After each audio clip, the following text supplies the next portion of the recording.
meeting. We invited 3 candidates to each of the programs. We suggested all the candidates to bring the support group with them. They could have invited anyone. This could be the members of their families or whoever. So greetings, and here are our representatives, the future voters, the representatives of the civil society, experts, journalists, students. Greetings to you. And also we have experts who will be following the discussion, who will be asking their questions.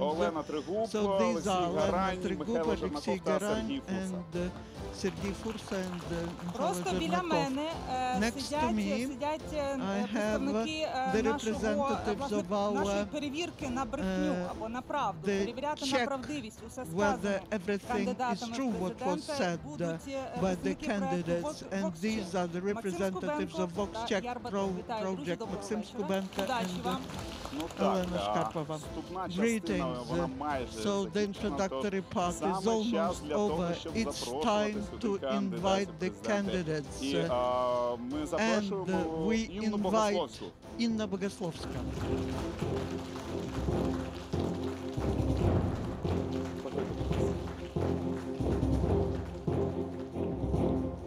Інна Богословська, 58, self-nominated, was born in Kharkiv, received a law degree in Kharkiv. She came to politics in 1998. That is when she was first elected to the parliament. In the beginning of 2000, she was the head of the State Committee on Regulatory Policy and Entrepreneurship, was the Deputy Minister of Justice, was heading the Vice, the People's Assembly Party, then Party of Regions, and then she left it in November 2013. Greetings, Madam Bogoslovska, who's with you? Who are your support group? Who are your support group? Because at these elections we are working just for our own money. These are volunteers. All of them are volunteers who support us in this campaign. Pleasure. Good luck to you. Наступним учасником нашої серйозної розмови є Олександр Мороз і, будь ласка, пане Олександре, ласкаво просимо на ринг. Mr. Moroz, please come out. Олександр Мороз, 75 років. Важковаговик вітчизняної політики. Мороз намагається встати до керма країни у п'яте. 5 разів поспіль від першого по п'яте скликання він обирався до парламенту. Двічі був головою Верховної Ради. Ще у 1990 році Мороз очолював у Верховній Раді УРСР комуністичну більшість.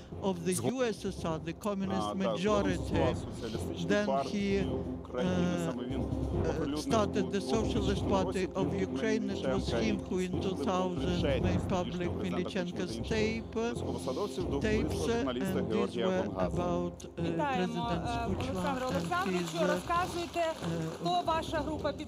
involvement into Gangazi case. Who are your support group? These are my friends, people from my party, the future leadership of the country. Good evening, greetings, good luck to you. The situation is quite interesting, Miroslava, because the third participant had to be Sergiy Kaplin. More than that, we even have the written confirmation from the candidate that he would participate this day in this program, but 3 hours before the start, Sergiy Kaplin stated that he refuses to participate here, but he will be present here.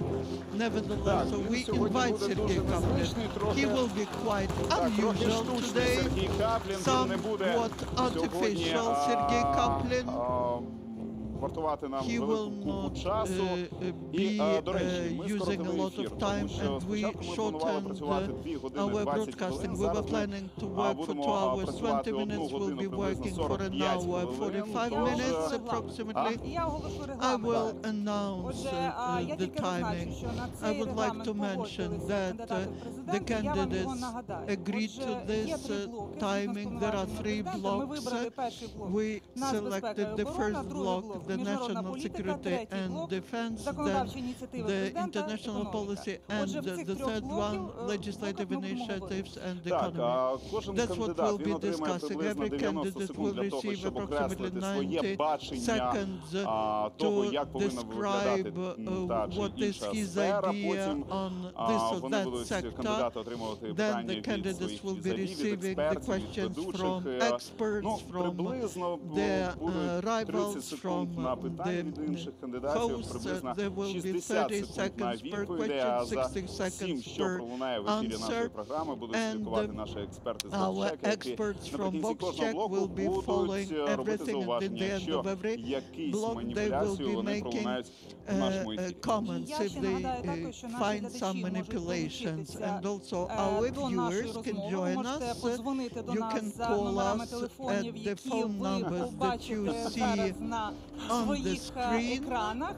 Якщо не можете передзвонити, то в інтернеті на сторінці Суспільного ви маєте теж можливість проголосувати. І проголосувати, власне, за того, хто вам із кандидатів виглядає найбільш переконливим. Через те, що Сергій Каплін не прийшов, дзвінки на його користь не будуть переконувати. Це було б дуже цікаво, якщо б саме Сергій Каплін переміг в цьому змаганні, так? Наприкінці ефіру.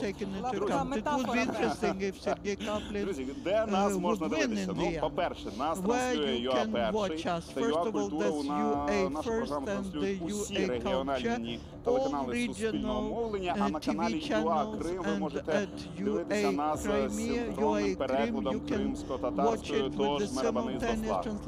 І ще не все. Трансляція зворотнього відліку відбувається на сторінках Суспільного, в Фейсбуці та Ютубі. До речі, на Ютуб-каналі ви можете вибрати опцію переклад на англійською мовою і дивитися нас англійською мовою. Крім цього, нас чути на хвилях українського радіо. Так що вітаємо, друзі, починаємо далі. Так, ми все, всі технічні деталі вже розповіли, тож саме час починати зворотній відлік.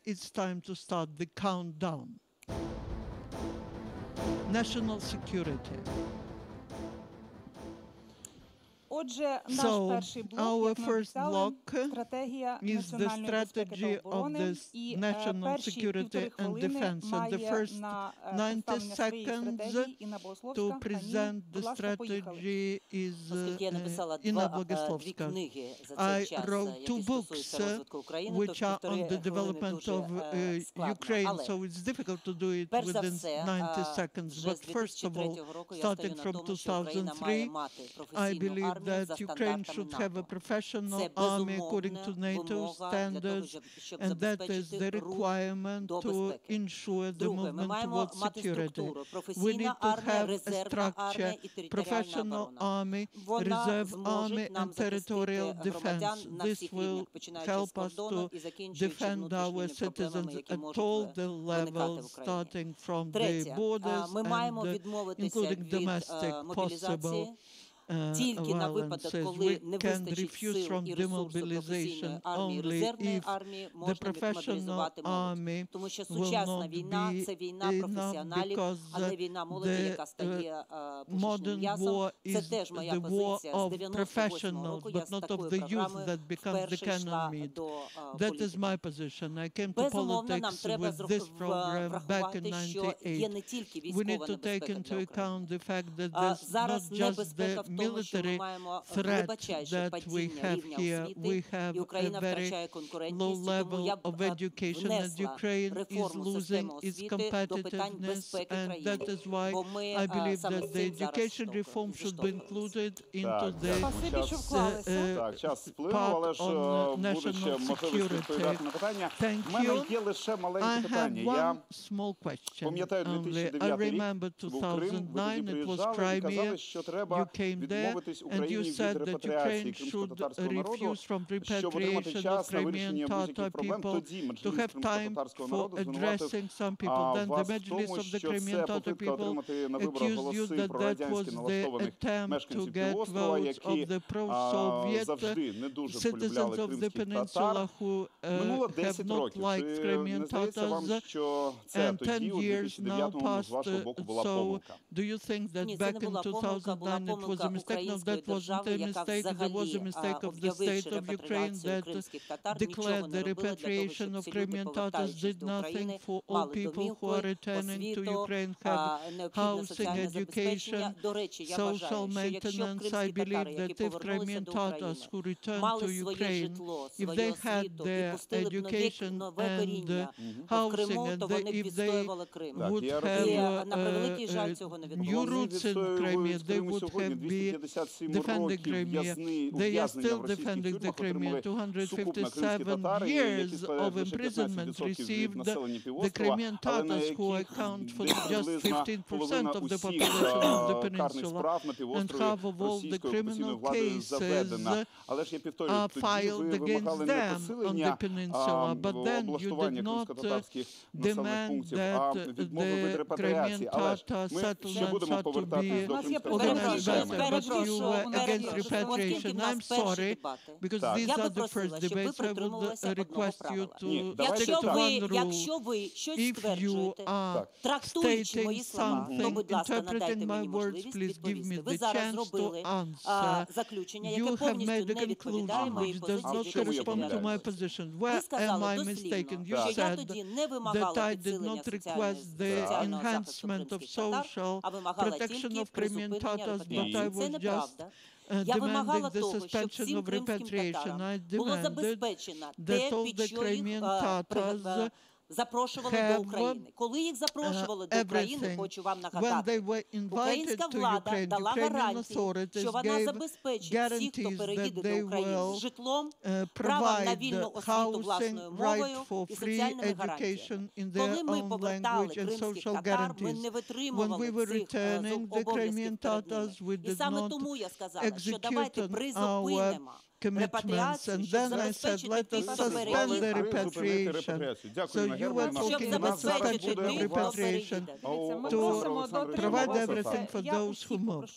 So please stick to the timing. After you, Oleksandr Alexandrovich, asks you a question, you will have a chance to answer any comments. Alexander Alexandrovich, Mr. Moroz, now it's your chance to ask the question. 30 seconds for question. 1 minute for answer. I believe that talking about many problems or many issues, we will not have different views on what's happening in Ukraine.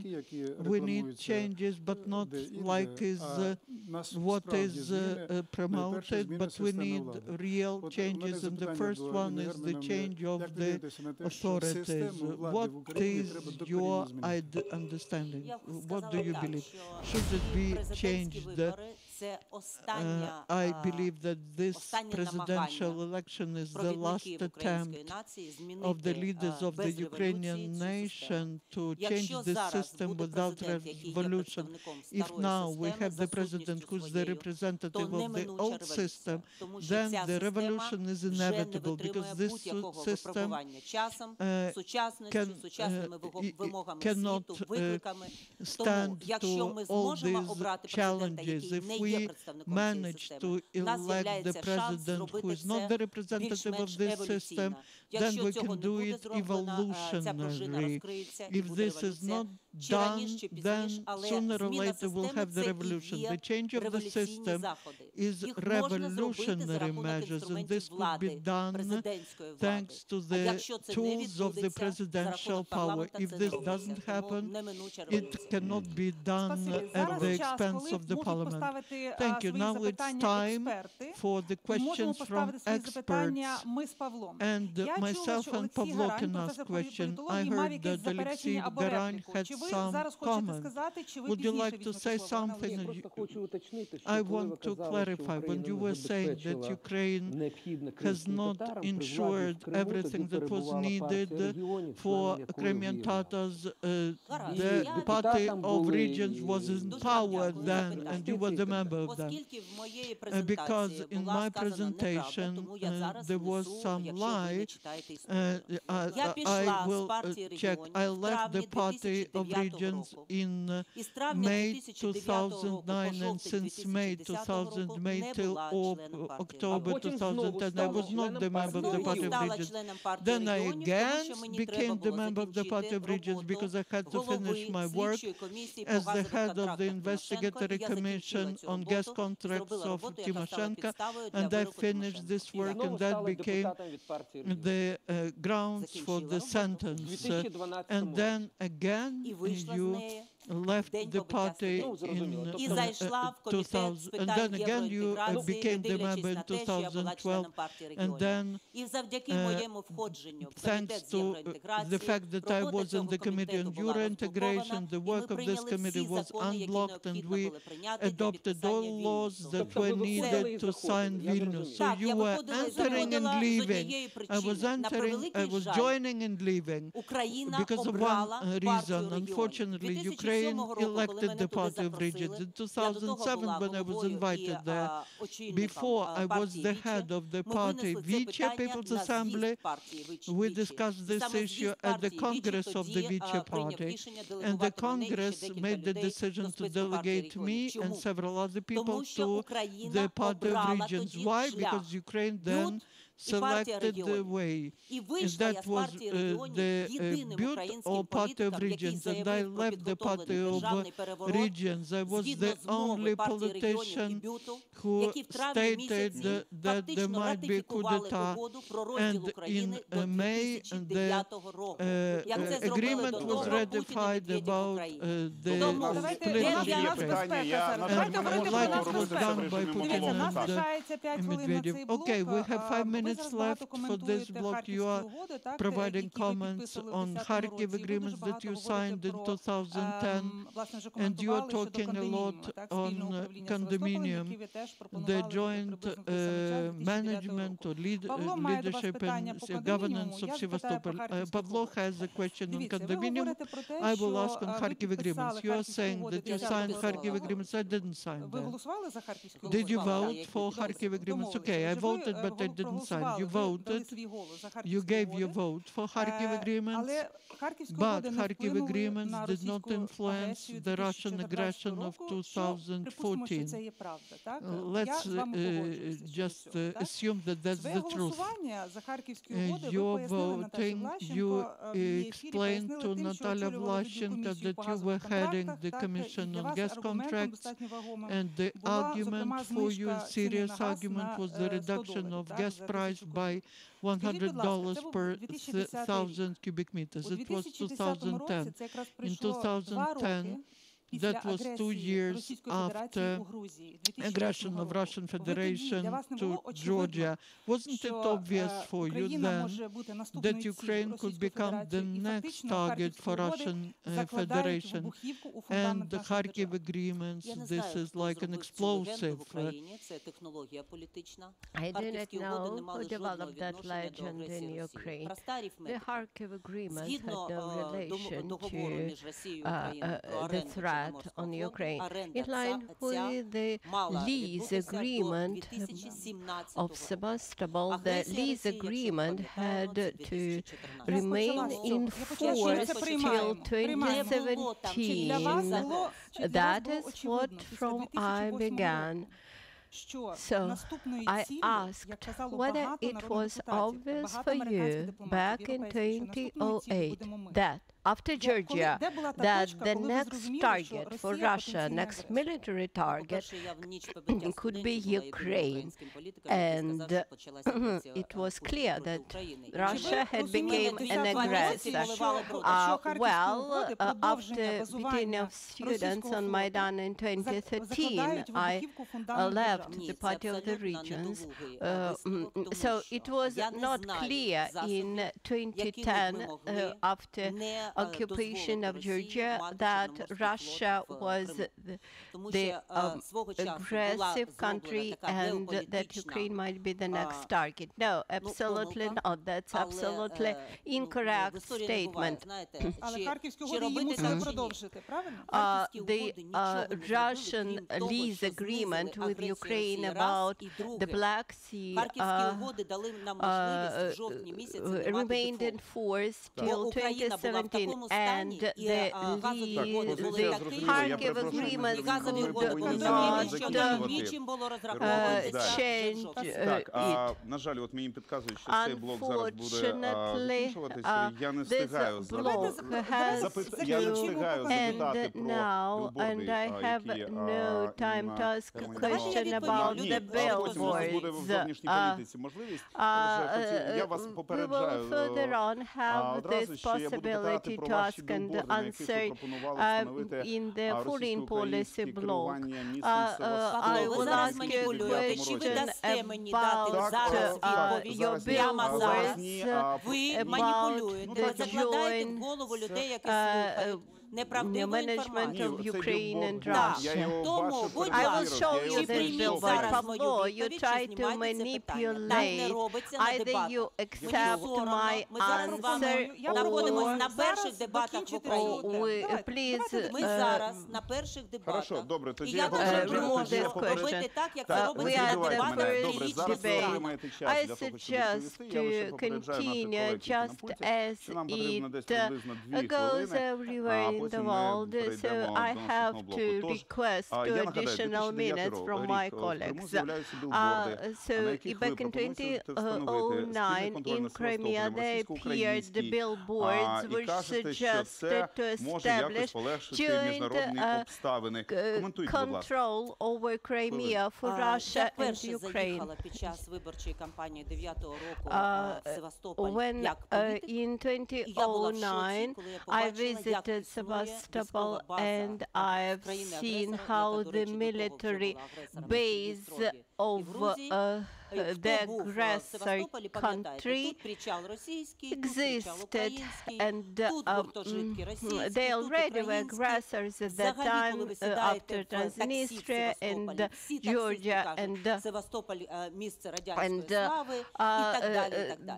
the military base consisted of a mix of military ships here and there, and I started to study the situation with military bases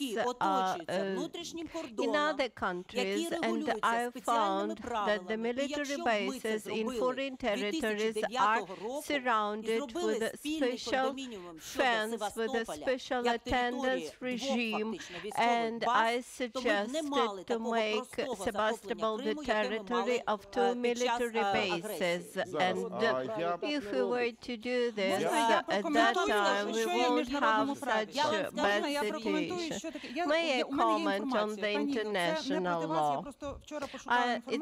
I'm not opposing you, but I just want to provide information. The American military bases in Europe are regulated by special provisions of NATO, just as Soviet military bases were regulated by the provisions of the Warsaw Treaty countries. And then there is such a document as Status of Forces Agreement, SOFA.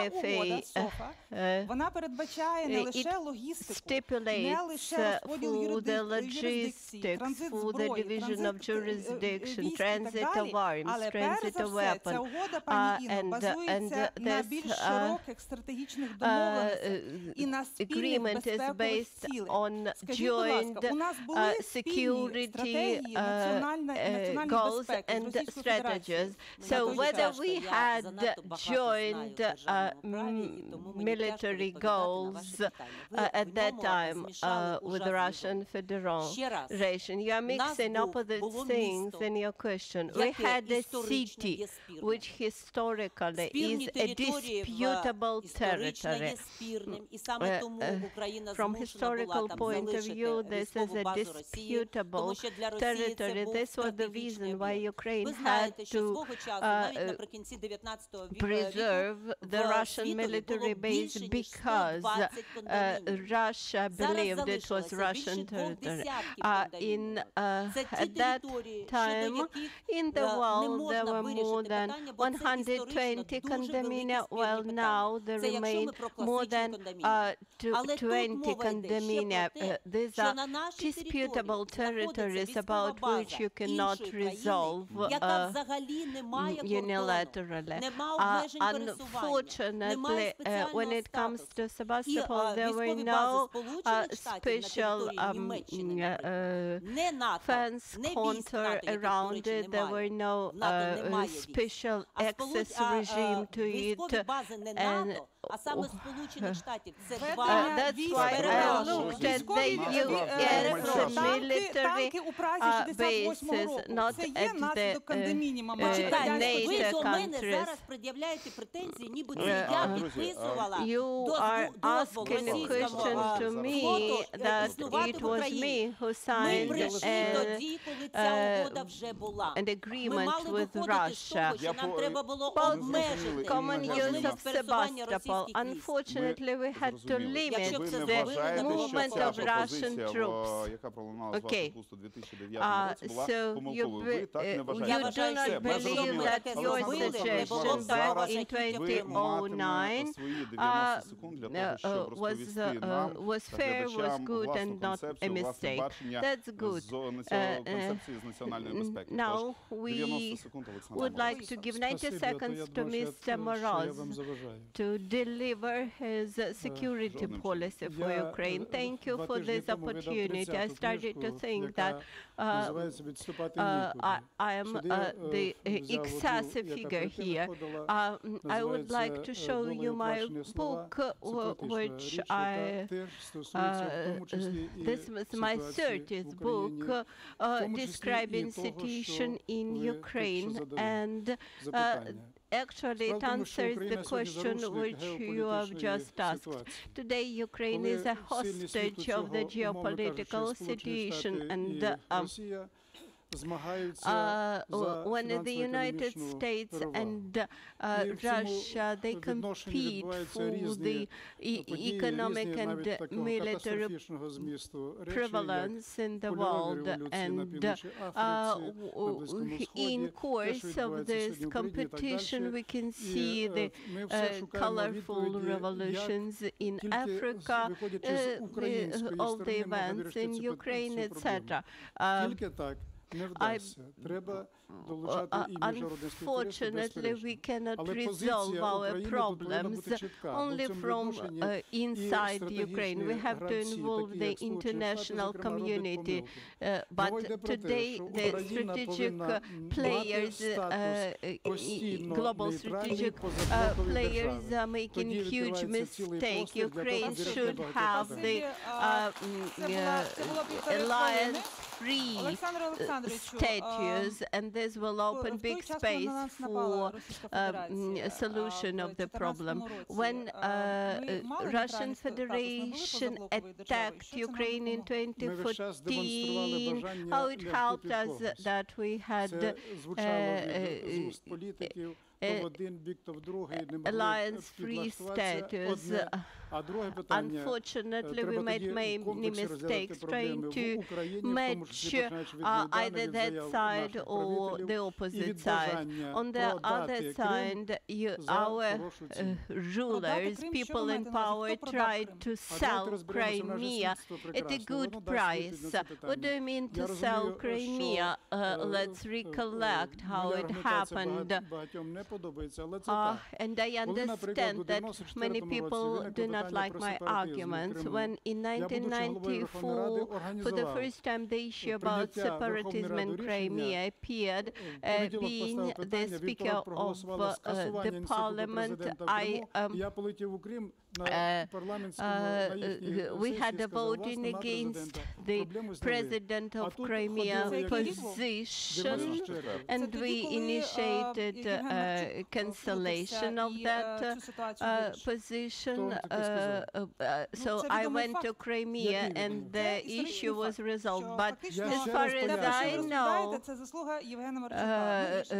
at that time Marchuk interfered. Why do you think it was Marchuk? That's not true. In 1994, Russia had made no attempts to intervene into Crimea, to conquer Crimea. At that time, it was Meshkov who was the president of Crimea, and no decision of the Verkhovna Rada could change the political situation in Crimea. While in 2014 there was the military intervention actually in Crimea. I just provided an example that at that time it was possible to resolve the situation in different way. I think it's a special topic, not the subject of our debate. So it's Ms. Bogoslovska turn to ask you a question about your security and defense policy. Mr.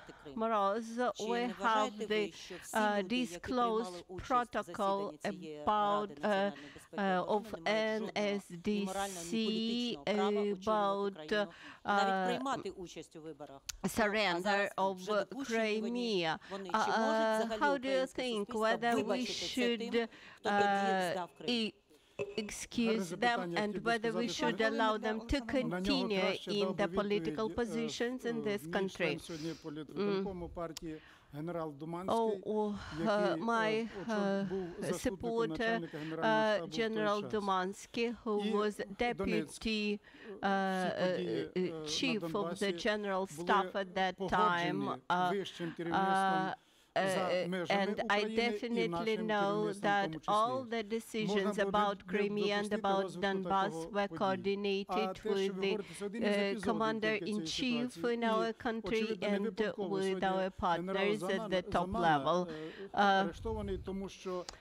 Zamana was arrested because he could disclose a lot of things about those who participated in the National Security Defense Council. For example, that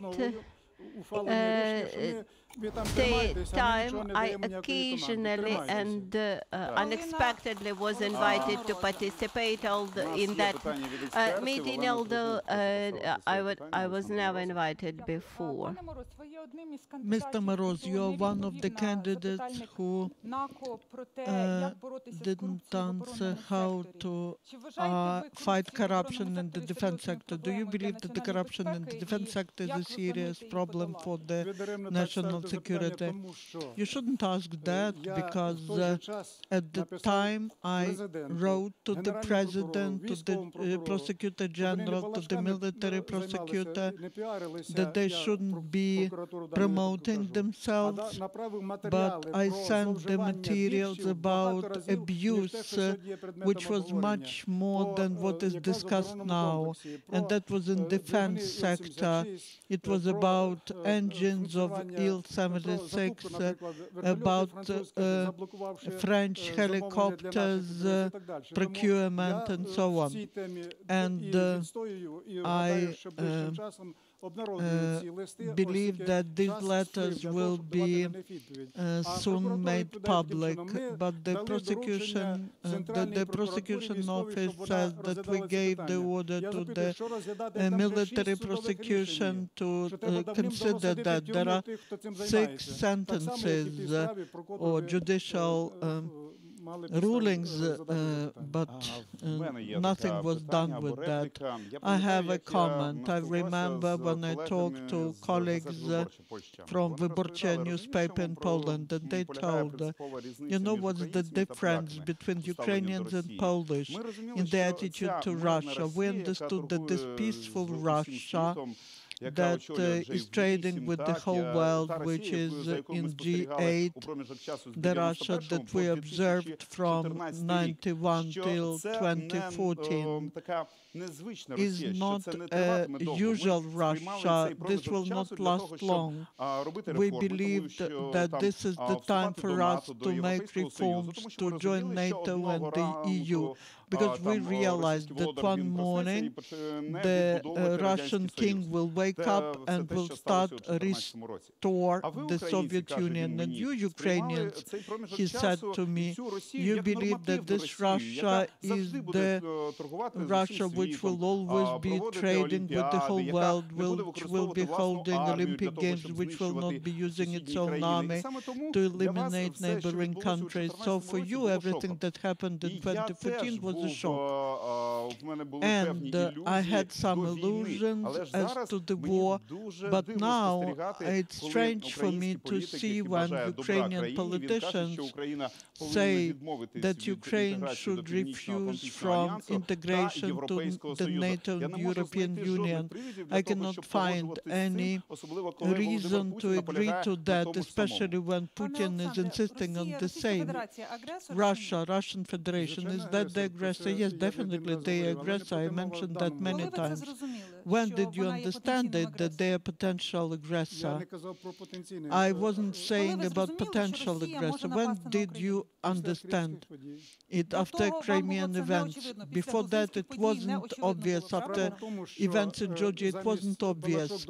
Instead of discussing this topic, I was writing open letters to Putin, saying what is Russian peace in Russian world in his understanding. And then you were writing letters to Putin, being in an ally to the Party of Regions and Communist Party of Simonenko. Don't I say just as it was. It was after 2014, and in 2014 I sent these letters. As to the reaction of Polish, in Poland, it's nice to talk to Polish politicians, but we have 2,300 kilometers of common border with Russia, and they don't have the common border with Russia. And Russia is not just a country on the map for us. We're talking about the politics of the Kremlin. And what do you think? If we have all the time the relations of enemies with the country which is our next door neighbor, will it be good for Ukraine? We will say, okay, tomorrow we'll be in the NATO, but NATO says we are not waiting for you here. Ukraine will become occupied, I believe, as the leader of Russia said. Nevertheless, we have these thousands of kilometers of tension, and we will have France and Germany. They learned how to come out of this situation. We need to think about that. I have an answer to this question. For that, France defeated Germany in the Second World War. They received independence after occupation. Let's not distort the facts. It wasn't France that defeated Germany. Not just France, but you asked about France and Germany. Do experts have questions or comments? Or maybe the audience has a question? Some questions? I did not understand.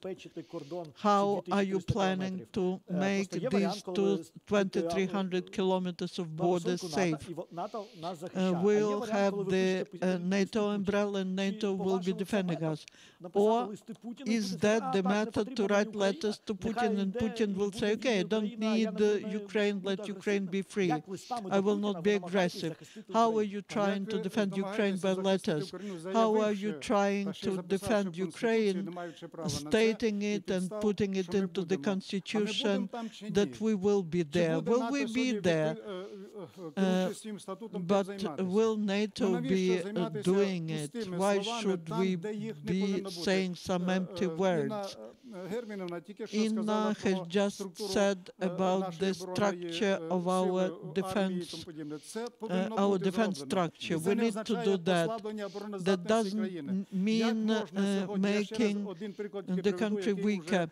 I will give you another example that I mentioned. How can you today buy for more than 1 billion euros French most expensive airplanes or helicopters when we can make ours, which will be 3 times cheaper? Is that defense, or is it just giving away the interests of Ukraine? I visited all the defense plants of Ukraine.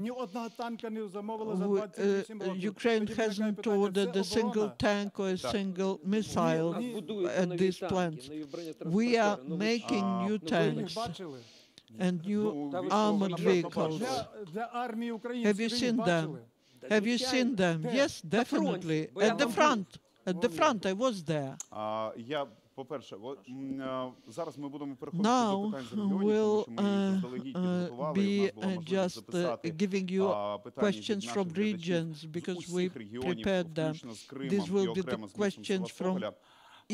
Every region of Ukraine, including the city of Crimea and the city of Sevastopol. And these are the questions that we will be using all the time. Just one comment. I believed that Russia що вона буде реагувати на те, що якщо ми будемо рухатись в бік Північно-Атлантичного альянсу. А у 2014 році, when I had to leave Crimea and come to Kiev, I realized that what provokes Russia is my Ukrainian passport, that my country has independent borders, that my country has own politicians, Олександр Мороз, Інна Богословська. Just the fact that there is the state and the fact that I speak Ukrainian that irritates Russians, and I am not afraid to provoke them anymore because my existence provokes them. Now, while VoxCheck is checking the facts, we will take the questions from regions. We have 100 questions to candidates. You just select a region, select the city, and you will hear the question. Inna, Kharkiv. The question from Kharkiv. Так, в нас є певні технічні... Will there be a punishment when the president does not execute on his pre-election promises? The president's promise, the candidates promise, but then they do not execute. I believe that our president should be responsible for their words and for their election program. That's the question to Inna Bogoslovska.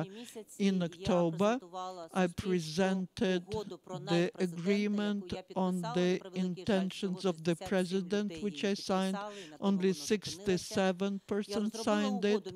I drafted the agreement between the voter and the president, according to which the voters can recall the president in the middle of the term. Why we need to do it? Because there is in the Constitution such an instrument of impeachment of the president, which is impossible to execute. Even if the law on special prosecutors is passed, 3/3 of the votes of the parliament will be impossible to get for the impeachment of the president.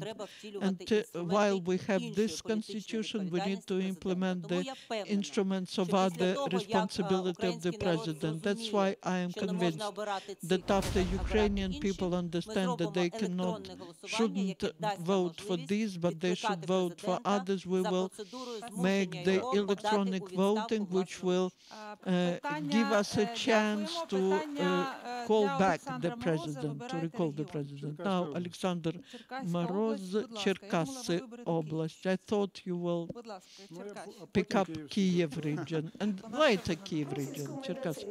On village medicine, in big cities and the regional centers, the problems are different. But in villages, people are elderly, they cannot get to hospitals, but we would like to have some outpatient clinic in the village where people could go for treatment.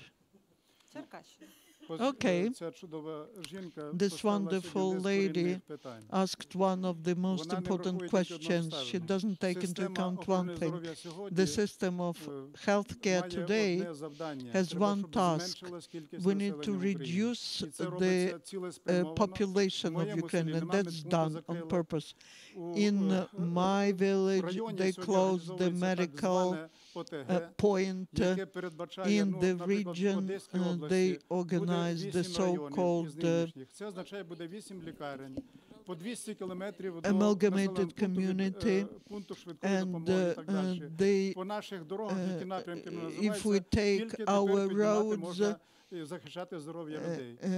you cannot drive anywhere, so I'm convinced that the woman is right. Every settlement should have a place with a medical worker. This could be done if we change the system of governance. When we suggested our people to ask questions, common people to ask questions, we tried not to limit them with any area. But I would like to remind you that not all the spheres fall within the competencies of the president, and the healthcare actually falls within the competencies of the cabinet of ministers. Now I would like to give the floor to the box check experts. Maybe they will add something.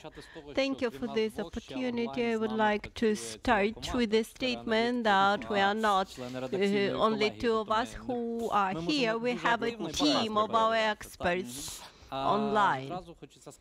From the very beginning, I would like to say that the candidates did not manipulate much, which surprised us, I should confess. But we have some notes anyway. First of all, this statement by Ms. Bogoslovska that Kharkiv agreements prevented the default. There were no preconditions for default at that time. It only allowed us to cut down the gas price $100, but in result we paid more. I would like to say that it was new because 3 parameters of gas contracts were changed, but you mentioned that Ukraine was at the default situation. Okay, I would ask you once again about condominium. When you suggest the condominium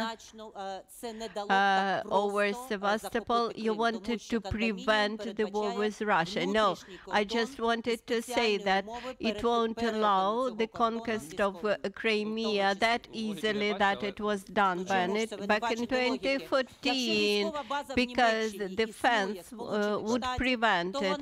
For example, in Germany, when they have the US military base, they have defense, they have the territory, they have a special procedure of access to this territory. In Sebastopol, the Russian military machines could not move across the city streets without special permit from the Crimean authorities. Actually, and please continue. Mr. Moroz, you mentioned that Ukraine should become the neutral country, but neutrality is different from the non-alliance status, and because the neutrality status requires the Russian Federation to recognize our joint borders with Russia, especially Crimea, and about 1 billion euros for the French military airplanes, for the helicopters, and we will procure not airplanes but helicopters, because we do not produce helicopters, but we produce our helicopters. Формат не передбачає суперечки. Зараз говорить представник Вовчеку. Будь ласка, Our format does not allow the dispute. Please do not interrupt an expert. So we do not produce helicopters, and for 28 years, the tanks were not procured for the military forces. That's not in 2018. 300 million were allocated for this purpose back in 2017. Another 300 million were allocated, while in 2010, 10 million hryvnia were allocated for these tanks. I would like to present the intermediary voting results for those candidates who participate in today's debates. I would like to remind you that this is not a representative voting, because this is only the voting of those people who watch us today. And before we move to the next block, which will be the foreign policy, I would like to remind you that we will start with it in a minute. Отже, друзі, це зворотній відлік. This is the countdown on Суспільне TV. Probably you've already understood that each candidate has 90 seconds to present his vision of the issue. In a moment, we will start discussion on the foreign policy. Ms. Bogoslovska and Mr. Moroz will present their opinion, and then we will have questions from experts. So, Ms. Bogoslovska, the floor is yours. First of all, we have to understand that Ukraine is unable to have any strong foreign policy unless Ukrainian president is an important figure in the global arena. And we observe that currently the people in power try to present that both Poroshenko and Tymoshenko are strong candidates who are recognized at the international arena.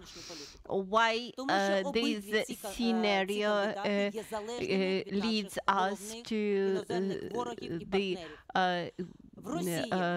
mistakes in foreign policy, because both Poroshenko and Tymoshenko have their businesses in Russia, and now we witness the birth of Tymoshenko's son-in-law as a politician who has secret agreements with Russian business. Also, we have the offshore accounts of both candidates. We heard the scandals about the interests of Tymoshenko, which were lobbied by her husband, and thus both Poroshenko and Tymoshenko are people who have their interests balanced between Russia and the United States, and thus they are unable to provide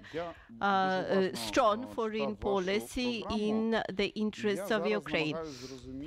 I've read your election program very attentively, and as far as I understood, you have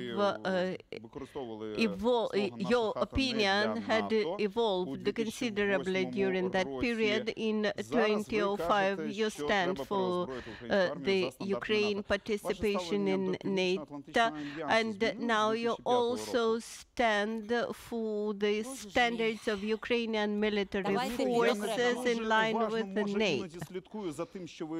I try to follow all your statements very attentively. You should distinguish between the standards of NATO accepted for Ukrainian military forces and the exception of NATO standards with the purpose of access to NATO. Today, membership in NATO and access to NATO is a huge manipulation of Ukrainian authorities, because NATO would never accept this 2,300 kilometers of joint border with Russia.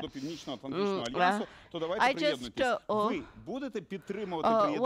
just asked you whether you would support accession to the NATO in case they allow us to do this. Please do not manipulate. No, that's very easy. Whether you support Ukrainian access to NATO, this is impossible by the moment we liberate Crimea and Donbass, and this is impossible under current NATO articles of association. I would like to finish with a very old joke which absolutely coincides with our relations with NATO. Dear Sarah Abramowna, do you want to marry the Prince of Wales? Of course I want. So we have resolved the issue by 50%.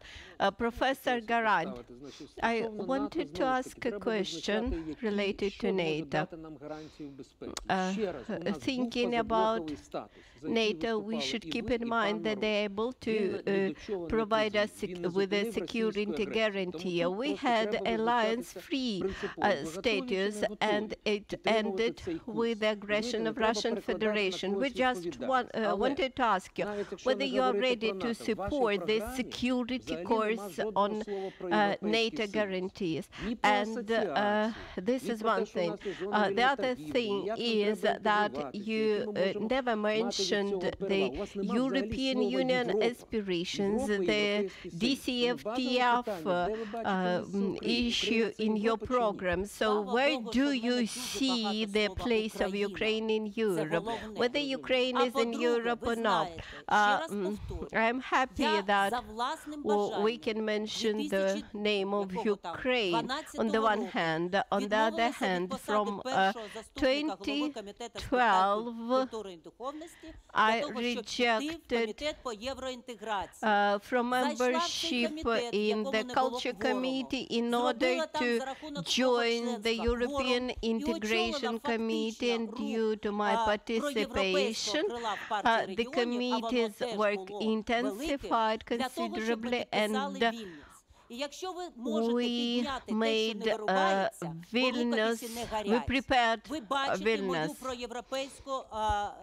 From this, you can see my pure pro-European position, but you are deceiving people when you state that Ukraine is able to become the member of the European Union and NATO.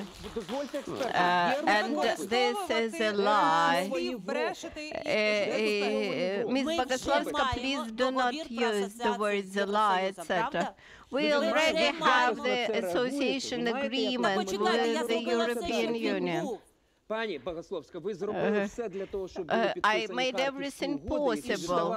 You made everything possible for signing of the Kharkiv agreement, and you wanted to leave Sebastopol till 2042. But yes, Russia had a lease agreement till 2017. They wanted to extend it till 2022. 2042. Mr. Garan, I know that you are a huge admirer of Ms. Tymoshenko. If you want to apply the same measures to me, I would ask you to, I would request you to ask the same question to Ms. Tymoshenko. Mr. Moroz, and his foreign policy statement. Інна. Бокс-чек перевірить. Скажіть, будь ласка, Vox-check will check. скажіть, будь ласка, What is the patronymic? вам не здається, Tell us, що please, економічна don't you частина think угоди that про the economic part of the agreement as to membership in the EU, those who signed in Ukraine and the cabinet of ministers, they didn't sign it. They wrote, they didn't read it, they just signed it. Yes, this is quite a painful question. Ukraine signed 2 economic agreements of bad quality. One was the agreement on World Trade Organization, and the second one is the association agreement. But that's the big problem of Ukrainian authorities.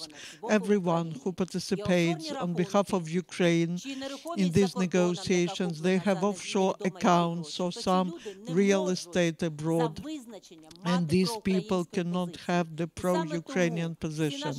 And that is why all our agreements in economic sphere, they are not defending Ukrainian interests. If you ask me if we had to sign these 2 agreements, yes, we had to, even with these bad conditions.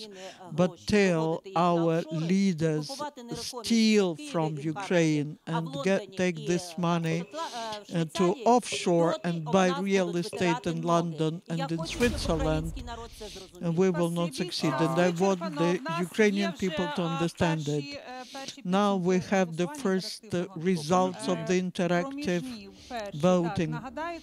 This is not representative result, and they demonstrate that Oleksandr Moroz is winning with a big difference, 86% Oleksandr Moroz, 14% Inna Bogoslovska.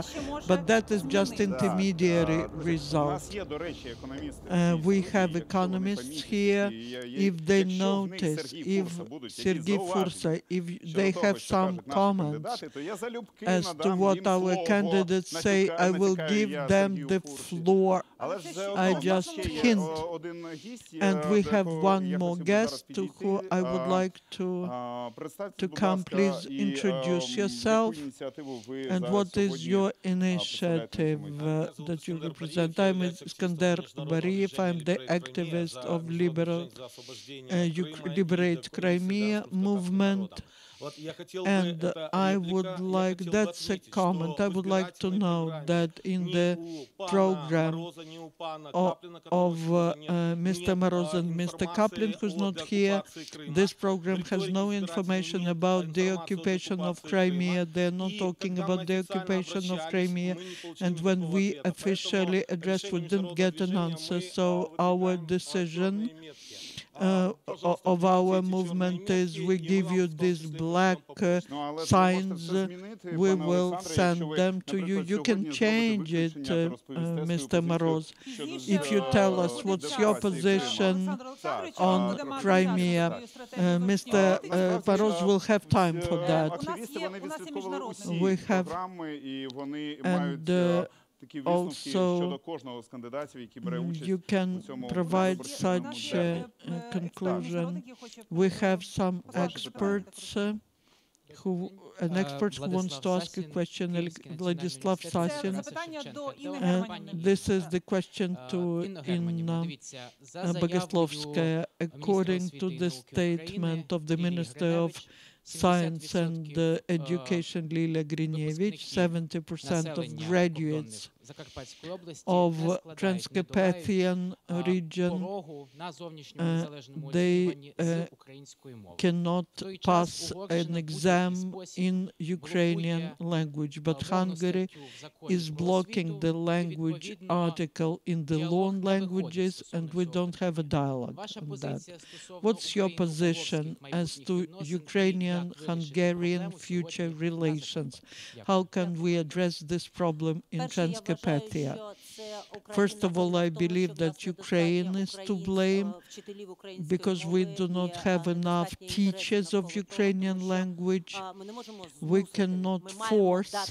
We need to provide opportunities and provide motivation for everyone who lives in Ukraine to learn Ukrainian language.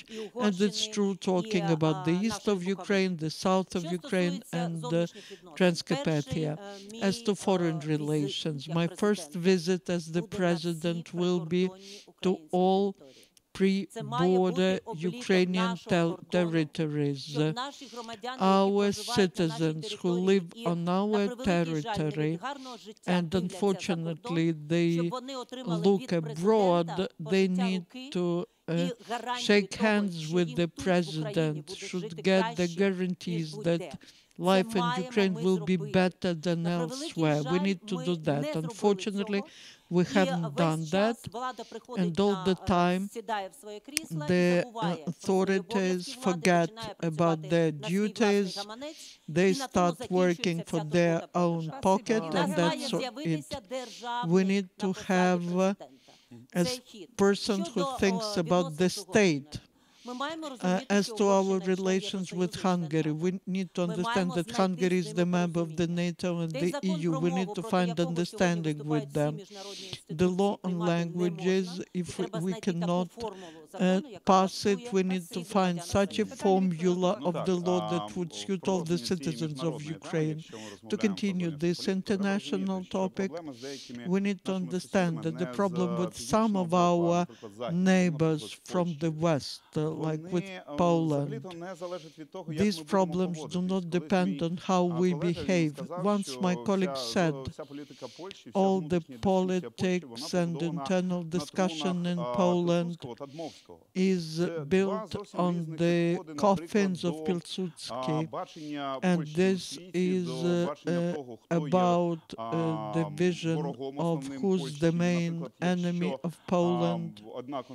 And if one concept presumes that the main enemy is Russia, another concept presumes that the main enemy is Germany.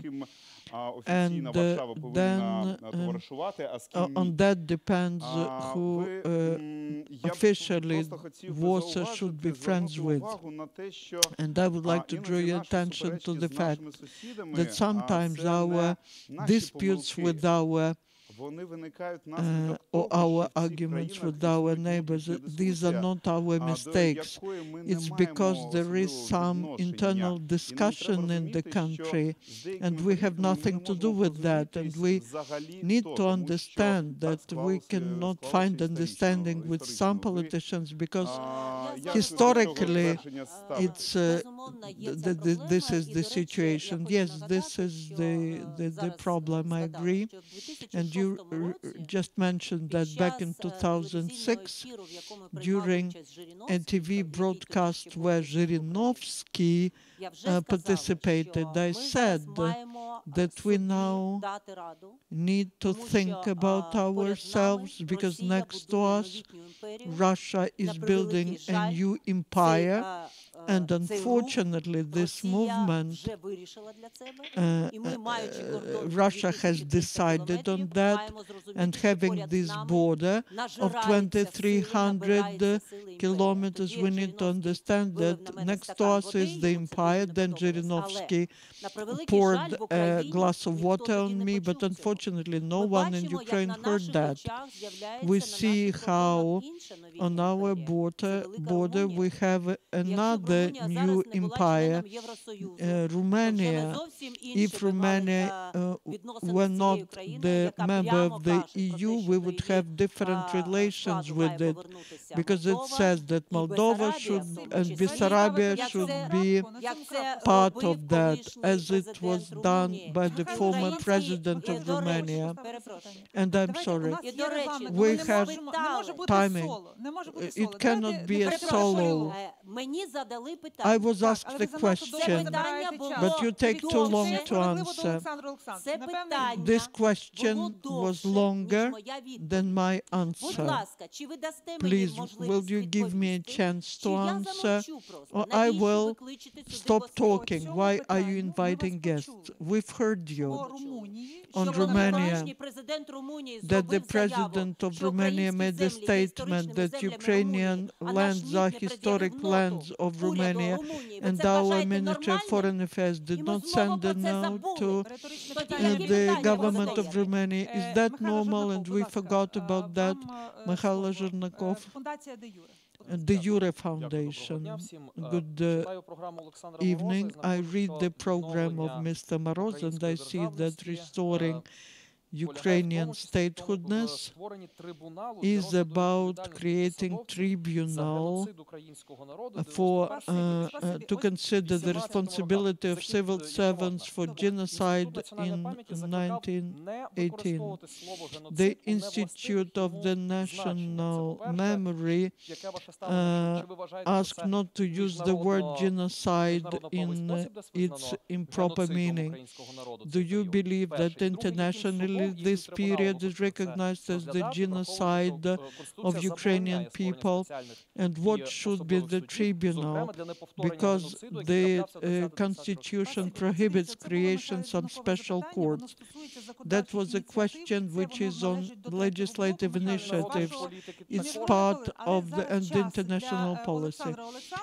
But now it's time for Mr. Moroz to state his strategy on foreign policy. I will later answer your question. This is countdown. We continue now. Oleksandr Moroz will tell about his understanding of the foreign policy, and then he will answer the questions which were asked and will be asked. Yes. First of all, foreign policy, talking about the problems that we discussed already, or issues.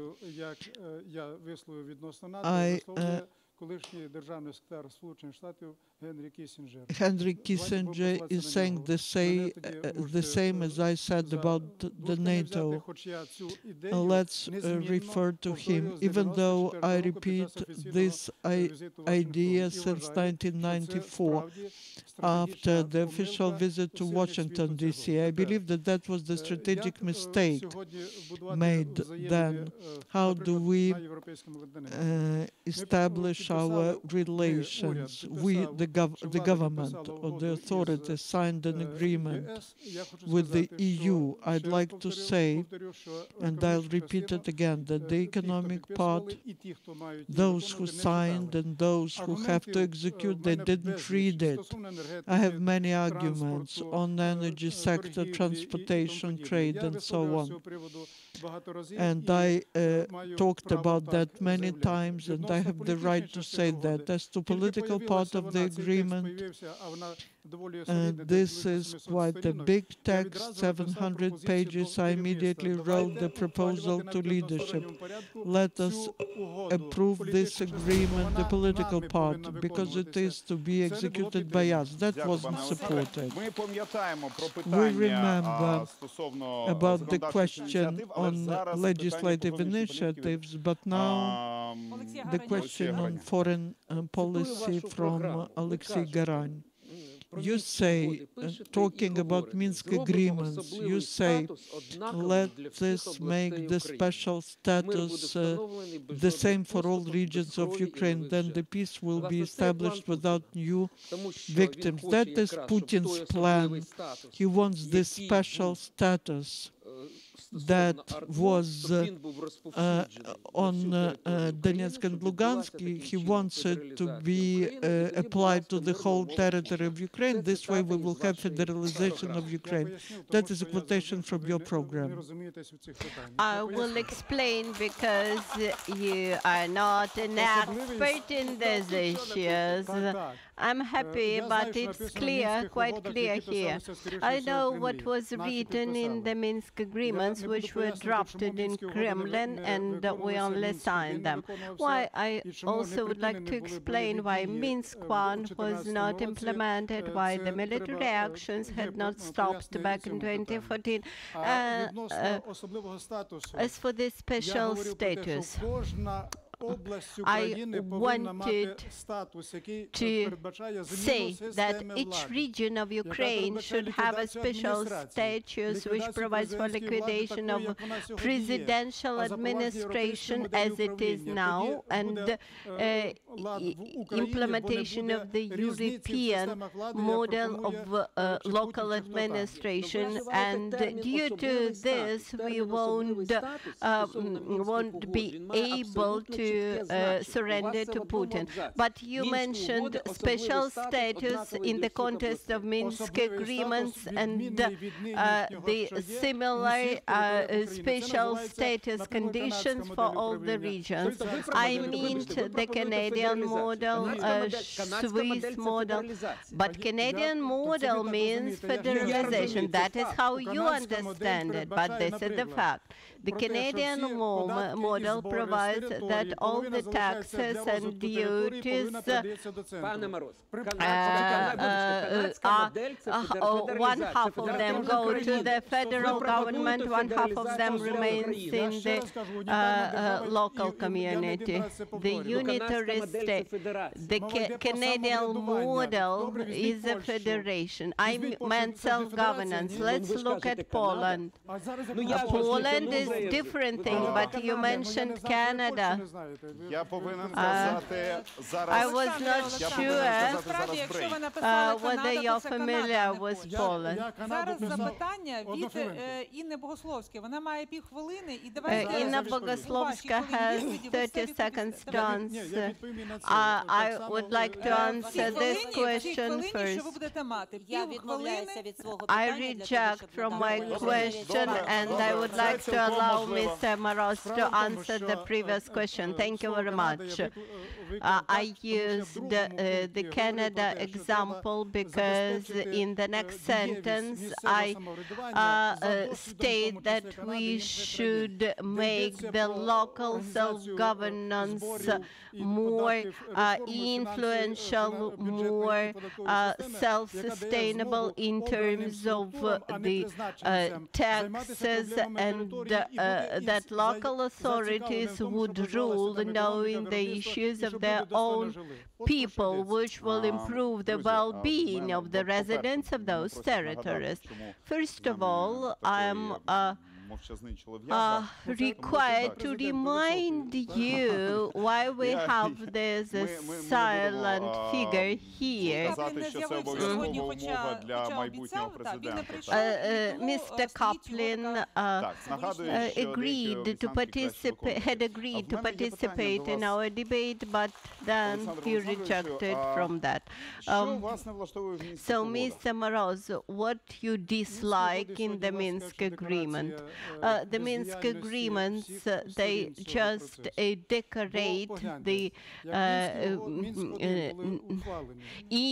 non-action of all the signatories of those agreements.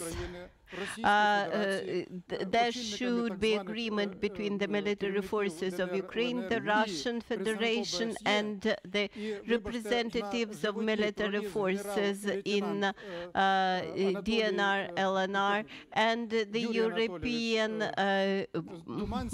partners. When General Dumansky participated in those agreements, and only 70 servicemen were killed near Slavyansk, and later on he had received an order from the central body requesting him to revoke his signature under the Minsk agreements, and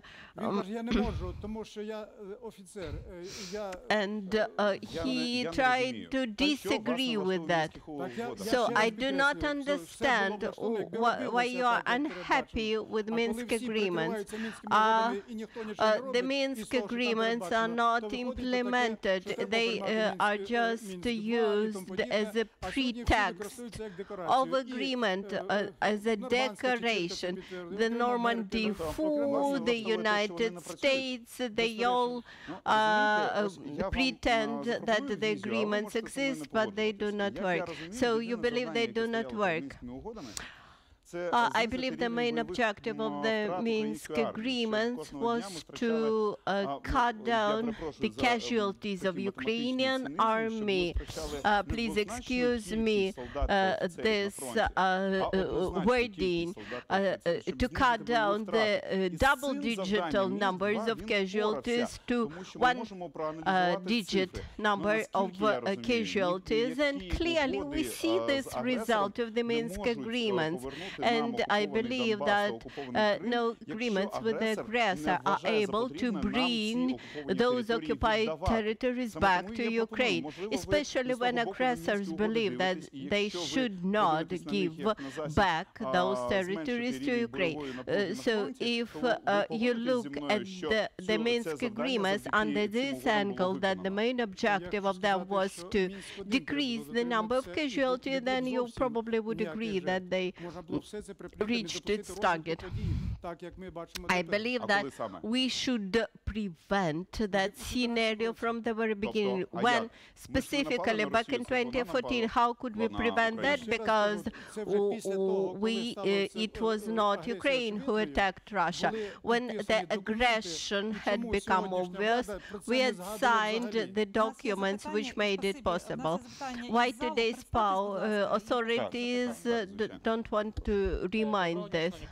We have a question. I am Vlad from the Institute of Public Administration from Mykolaiv.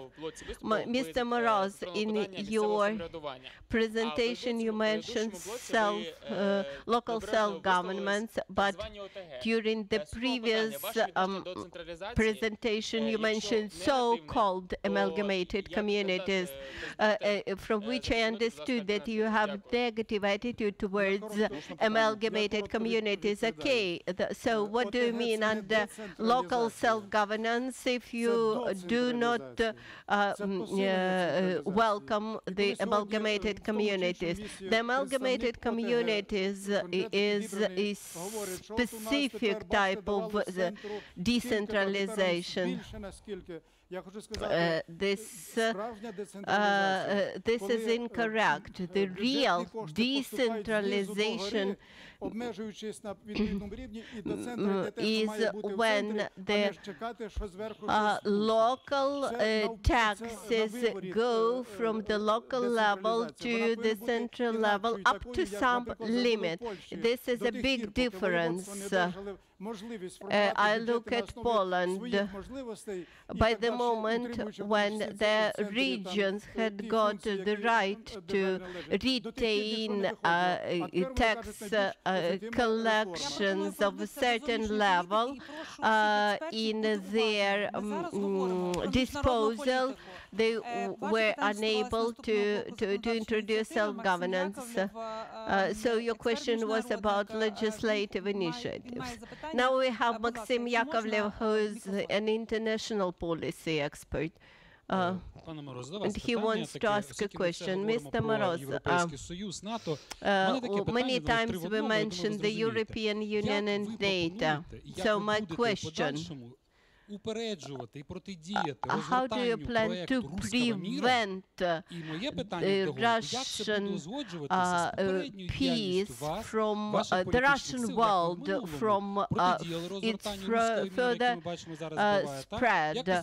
And how did you counteract, if you counteracted, to the spread of the Russian world ideology in the past? And how do you plan to continue with Russia in future? How to counteract to the Russian world? How it was possible? I have the answer.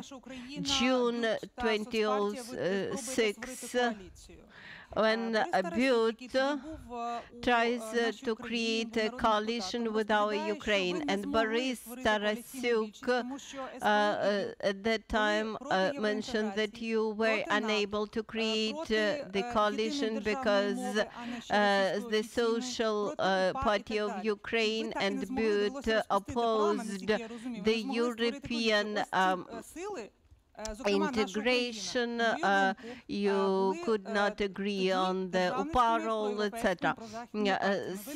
So that pro-European, pro-Western parties were unable to reach agreement with you as to the European integration.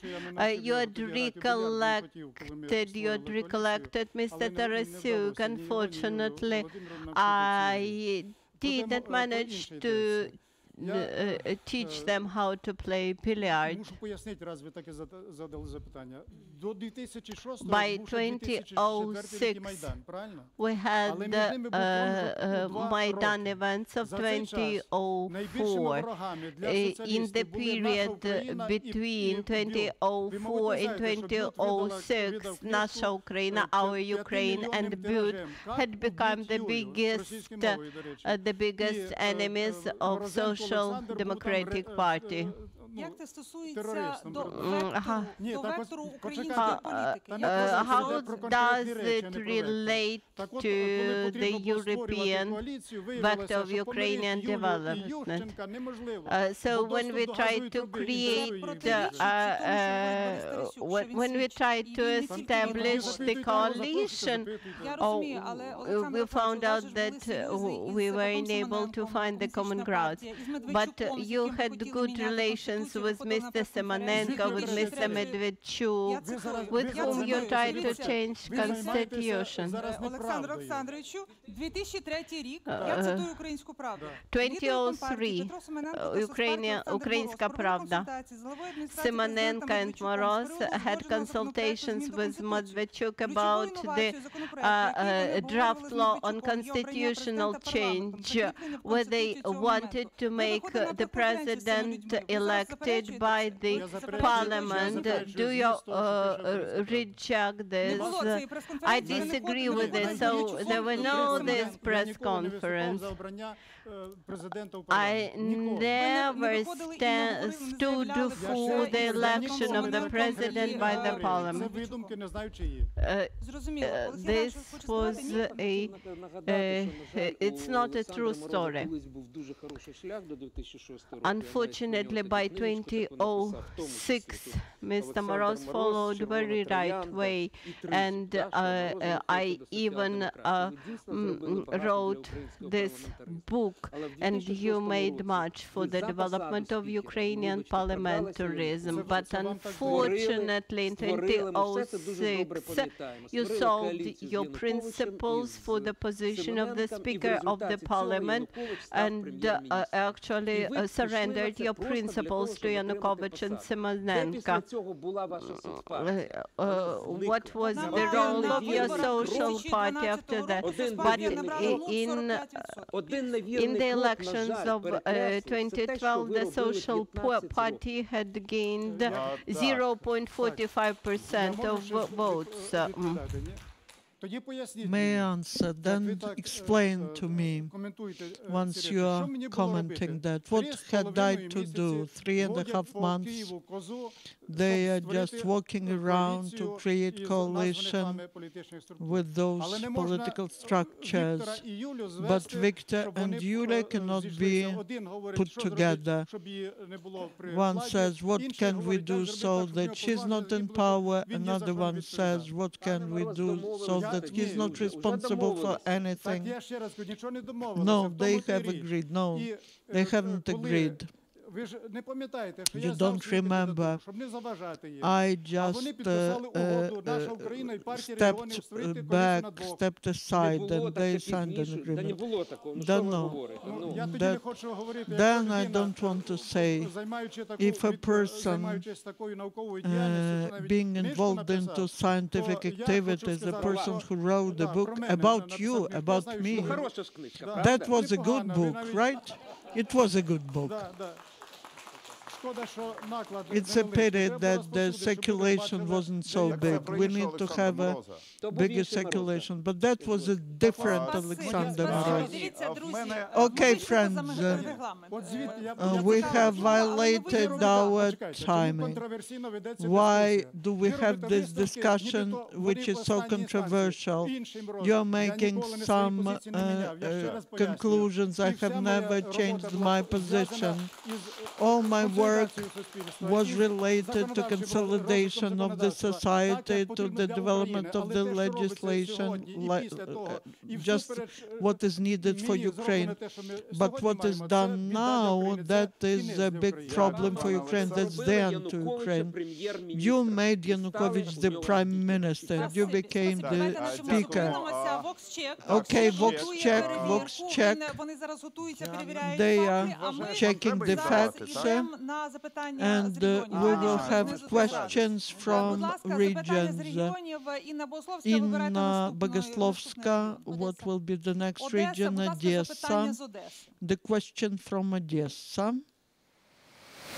Моє питання My question наступне. is В який as спосіб follows. кандидат How the буде candidate боротися з will неформальними be групами fighting в with регіонах, informal конкретно groups говорячи про in Одесу. regions, talking Конкретно, about яким чином Odessa. органи державної How влади будуть the позбавлені state впливу authorities ззовні з will боку not бізнес-груп, з боку be фінансово-промислових under the груп. influence of the business Так, це groups. питання можете відповідати. 60 секунд ми 60 надаємо seconds we кандидатові. give Так, to 60 the секунд на candidate, відповідь 60 для- seconds to answer this У нас question. на сьогодні є три We have типи, three types of парамілітарних paramilitary незаконних illegal formations. Перші – це ті формування, First які type are фінансуються владою, formations which are організовуються financed владою, by the керуються владою. authorities and З organized таких by формувань це перш authorities. за все These are С-14, який має S-14, кришею СБУ і which працює на is президента, working його under інтересах. the І security Національний service корпус, and the який, national фінансується core, Аваковим і which is працює в інтересах financed by Авакова і Avakov and works for Безумовно, the interests of Avakov and корупційна Tymoshenko. складова і The антиукраїнська, corruption component, антиконституційна складова anti-Ukrainian, по діяльності і створенню anti-constitutional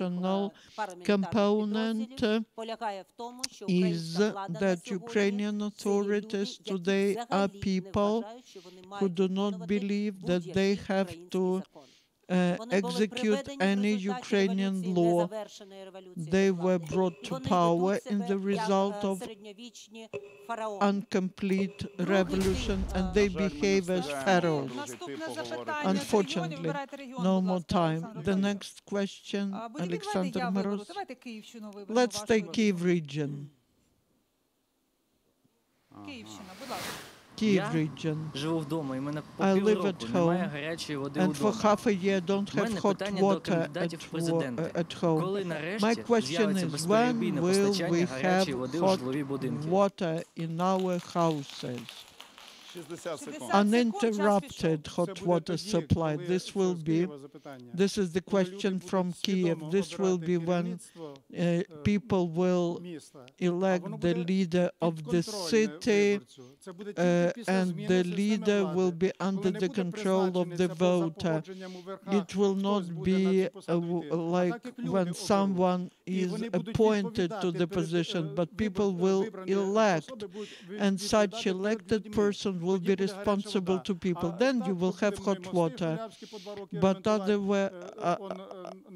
otherwise we will have the repair of the Shulavsky Bridge for 2 years. The change of the system of power is what we need here in Kyiv and in Ukraine. I need to remind that we have approximately 20 minutes left. We will, you wanted more time, we give you a little more time. Now, Vox check, please don't interrupt them, then you will react. Thank you. I have two comments to Madam Bogoslovska. One, just information, a piece of information. You say we will not be taken to NATO because we have 2,300 kilometers with Russia. NATO has borders with Russia. But there's more important fact, and that is that you believe that we signed two agreements of bad quality. One was WTO, and the next one is the economic agreement with the EU, analysis of the business of companies. Talking about WTO says that only 10% of business lost in the result of us joining WTO. The rest, they either won or had no changes. Now, our export to the EU is bigger than in 2008 when there was no war with Russia, no occupation. Okay, you are right that the conflict with Russia influences our prospects to be part of NATO, influences it negatively, but there's no prohibition in the charters of NATO that the country which has conflict with some country cannot become the member of NATO. And the second one to Mr. Moroz, the political part, okay, the whole agreement is 700 pages and the political part is 30 pages. Yes, I said 700 pages, the whole agreement, yes. There were examples when the state was taken to NATO, Germany, that was divided into Eastern and Western, but the agreement was reached that what will happen to Eastern Germany is not under the powers of NATO.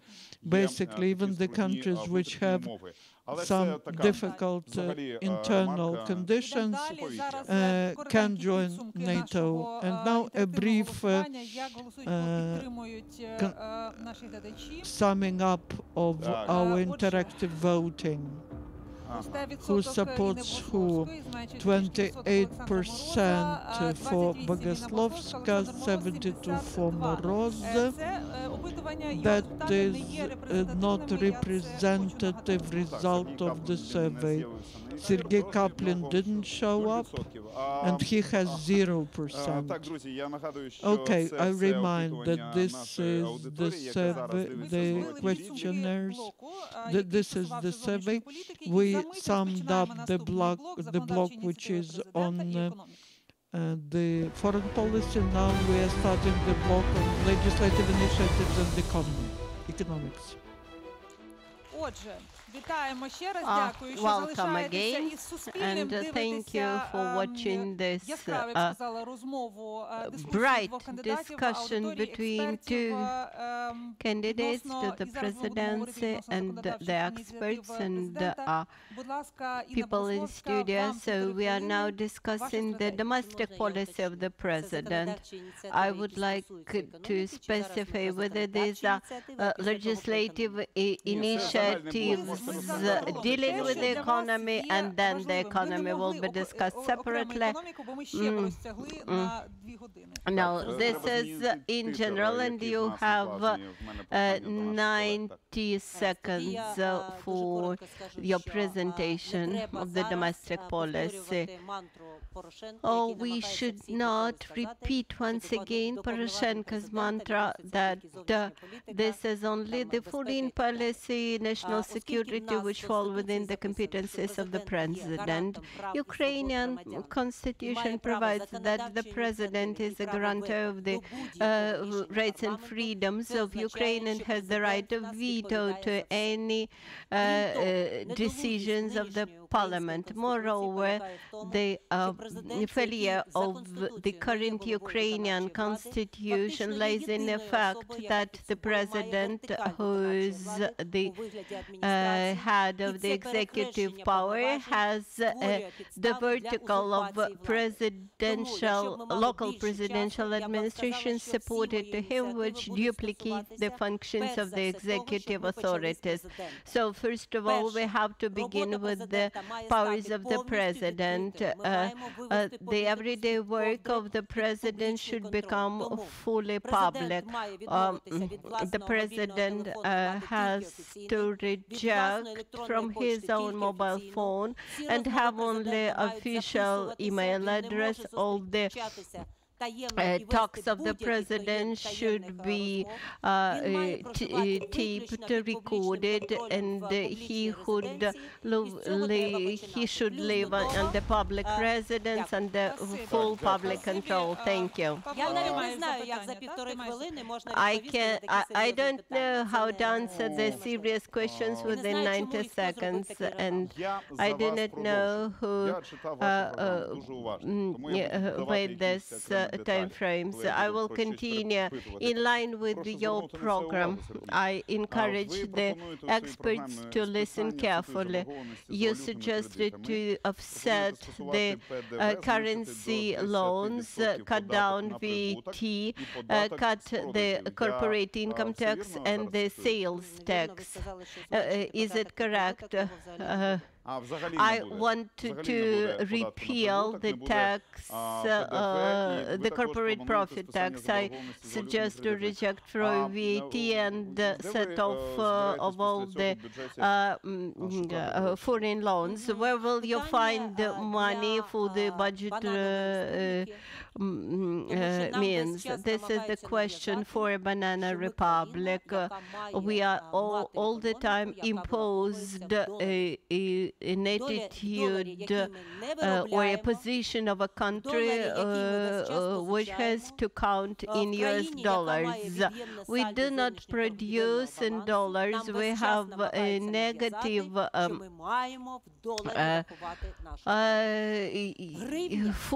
foreign trade balance. But our capacity to output and to output in national currency in hryvnia is the basis for our economic development. We should use the local currency as an economic tool. How to produce hryvnia? Do you mean to print out money? Yes, the emission of local money. Money is a tool to strengthen our economy. The National Bank and Ministry of Finance should issue more money and use it not for consumption but for investments.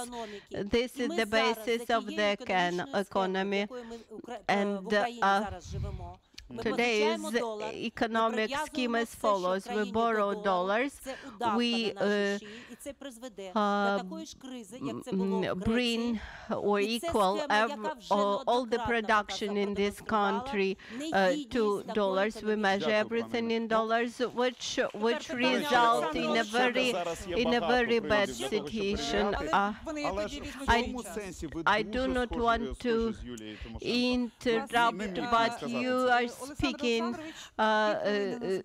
you sound almost like Yulia Tymoshenko. Mr. Moroz, your question to Ms. Bogoslovska. Інна. Ну, в неї таке складне по батькові. Інна Германівна. My father was the Dutch, and his name was German. That's why I'm Інна Германівна.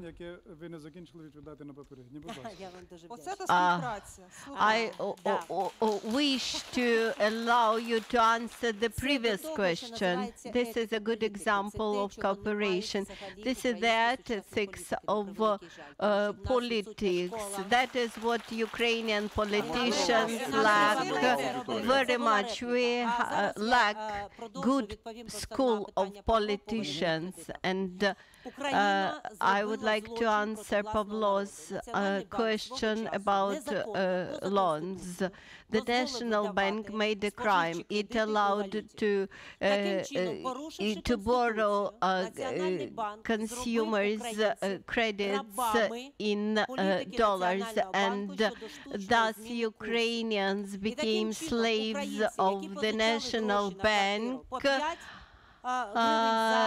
in currency. Then the currency rate changed, and those who borrowed mortgages, who bought mortgages at 5 hryvnia per dollar, and then the exchange rate changed, they lost much. Can I finish? So later on, when the National Bank failed to carry out its constitutional task and to ensure the stability and sustainability of national currency, the citizens became hostages of that mistaken situation. This was the question from Inna Bogoslovska. I need comments from the economists. Mr. Forza, you are the investment banker, but there were no financial issues. Let us reject from all the taxes, and the National Bank will issue national currency. Please object that the state has no right for the issuance or printing of its own money. But in this case, будь ласка, дайте сказати, бо те, що ви розповідали, ми відмовляємось від податків, податки ж не треба. But you mentioned that you would reject from taxes. Шановні глядачі, це неможливо просто. Скажіть, будь ласка, хто цієї аудиторії сказав, ми відмовляємось від податків? Who mentioned that you would reject from taxes? I said that you want to reject from taxes. You want to repeal the VAT. You want to repeal the tax on corporate income tax. And what taxes I suggest to introduce? Впродовж хвилини розповісти своє бачення. But you had 90 seconds to explain your economic.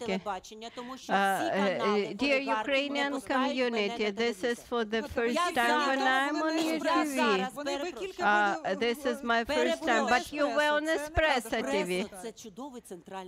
Espresso is very good central TV channel. Слово повернутися до Сергія Фурси. Будь ласка, зараз Please allow Mr. Fursa to speak. Я прошу тоді не перебирати. Павло задав мені 3 питання. Pablo asked me 3 questions, 2 questions about currency credits, about hryvnia, and about the taxes. Please allow me to answer each question. 1 minute for each. Okay. Do not ask me 3 questions. I would like to hear a comment or replica to the candidate to president. If we reject from the currency credits, then the banks will have areas. Who will fill those areas? If we do not want VAT, then we recognize that offshore it's good.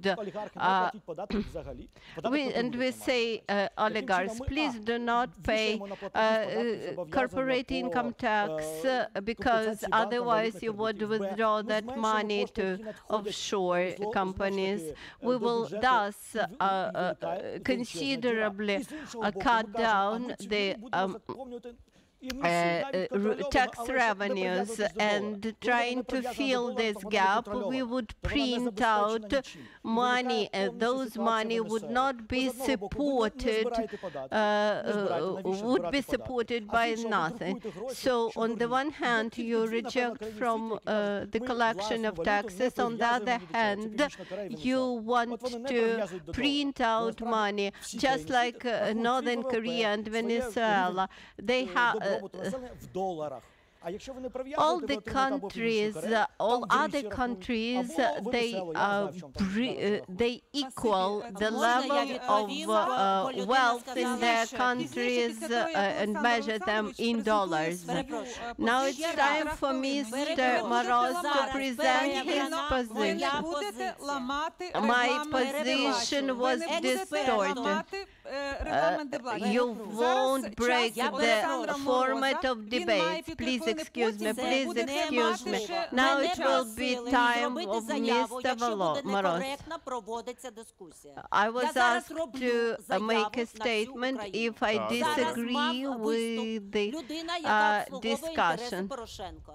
Він зараз Now, an перебрав expert who мою represents позицію. the interests of Poroshenko Зараз, made a wrong час statement для того, about і my після position. того, у нас є I регламент. want І to після object. того, як ця людина We have перебрала the, мою позицію, ви time залишаєте цю frame. брехню без And моєї after this відповіді. Ви ведете distortion of my некоректну position, дискусію. you Це allow не this дебати, lie це to маніпулювання remain. на This користь This is a Порошенка. manipulation for the sake of Дебати це Poroshenko. This is тому що Так вони чи інакше, дуже слово the Олександру Олександровичу. Ви discussion. маєте So півтори it's хвилини. Ваша стратегія Mr. щодо економіки, Moroz щодо time законодавчих to ініціатив present президента. his economic strategy. This is the end of the freedom of speech in Ukraine. Я хочу сказати, що всі I would like to say that all the candidates to presidency, they make some promises, either to raise something or to cut down something. I am different from them. I promised to change what the president should do. So I suggest a referendum for the changes to current constitution, then to initiate the law on taxation based on the Polish experience, then elected judges, and а також майнова люстрація всіх посадовців. Це маючи на увазі, що and introducing the votes of trust to all the officials elected by people. Then I would initiate the law on elections in the version of Oleksandr Moroz, because the current version which is submitted to the parliament is inappropriate. Unfortunately, the law by Moroz remains in the parliament without further movement because it has many progressive states. Then I suggest to make electronic registration of all the voters, to make a census. As for the economic issues, we have a representative number of experts who are experienced and who are young, who would build up the state of well-being. I would like to bring our audience back to the issue posed by Zhernakov about your idea of tribunal for the genocide of Ukrainian people between 1992 and 2017. Would you please remind the question? I will repeat the question, and I would like to request you to answer one more. This is for TV viewers, briefly. You were talking about genocide of Ukrainian people.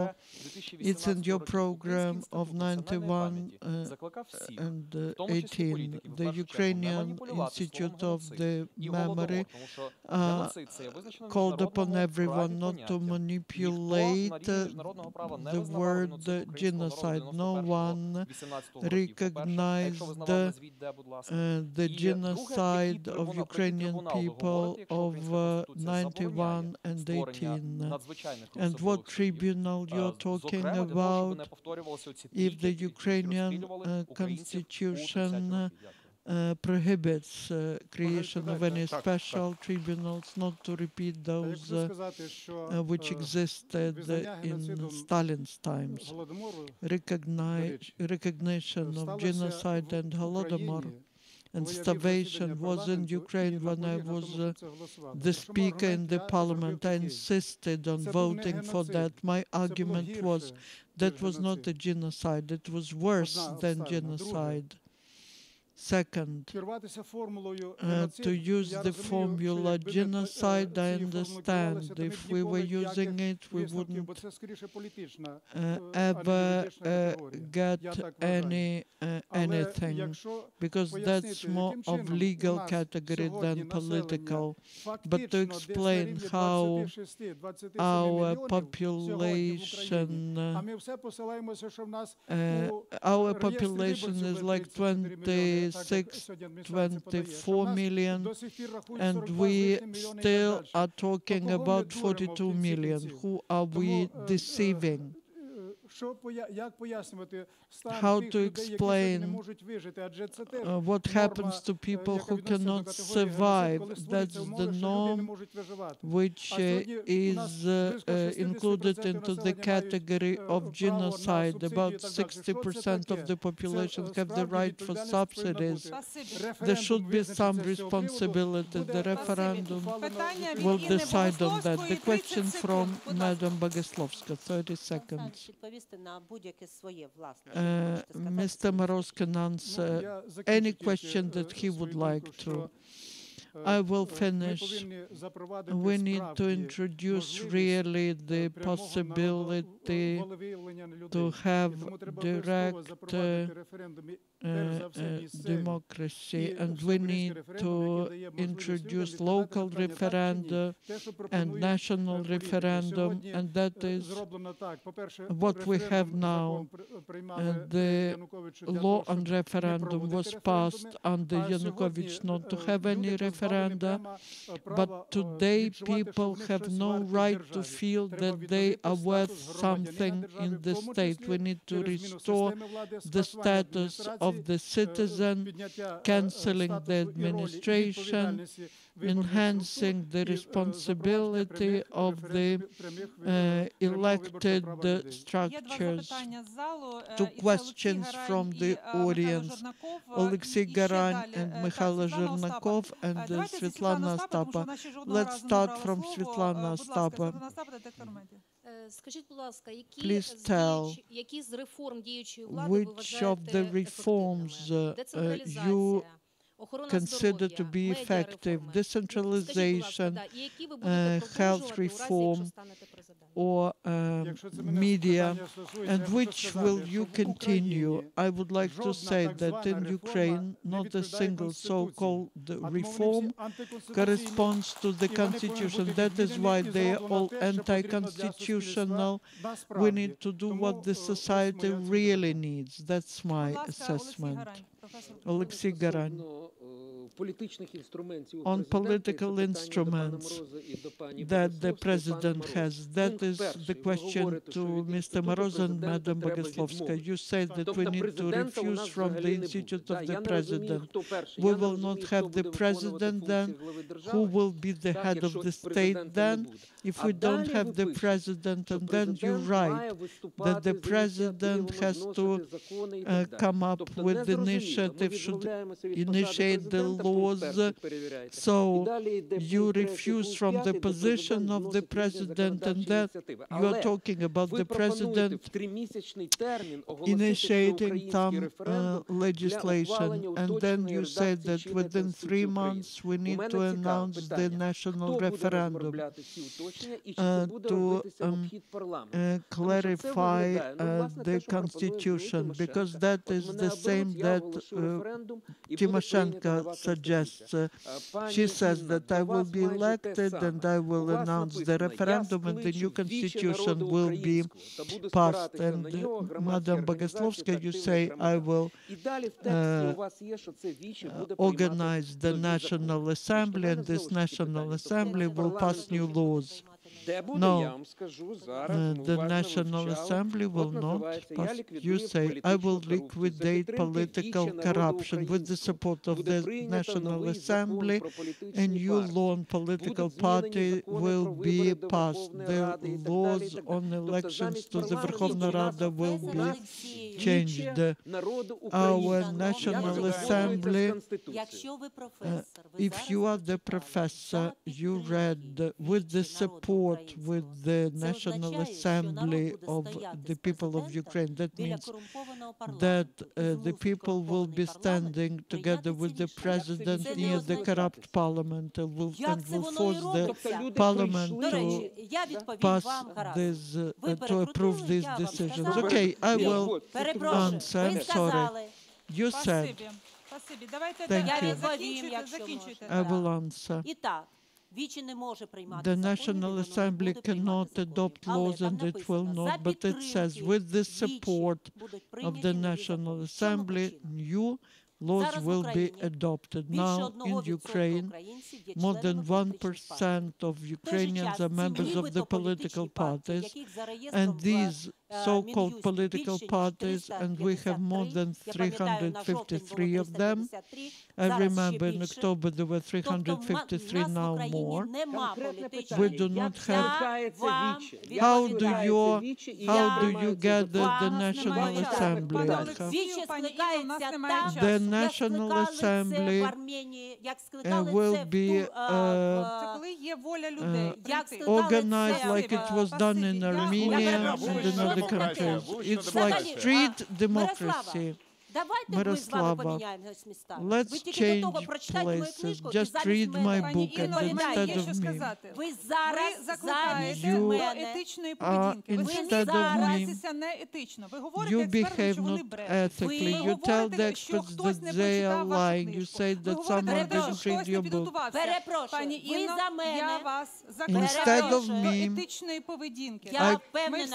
I am calling you to behave ethically. Here the people see. I'm sorry. Calm down. I will call upon all the candidates not to come to your debates. They will still come. When the Vox check is checking, you answered the question instead of me. You answered the question instead of me. You interrupted me and you said you are exaggerating the timing. You are violating the procedure and you force me to protect my rights of a citizen, which you violate. You violate my right for freedom of speech. You know my position. I called upon all the candidates to go to debates, but if debates are such type of manipulation, the debates cannot become a political platform. When a candidate has a monologue, I was asked the question, you say that you are talking about the street democracy. You answered the question. Let's not waste time. You did say everything. Vox check.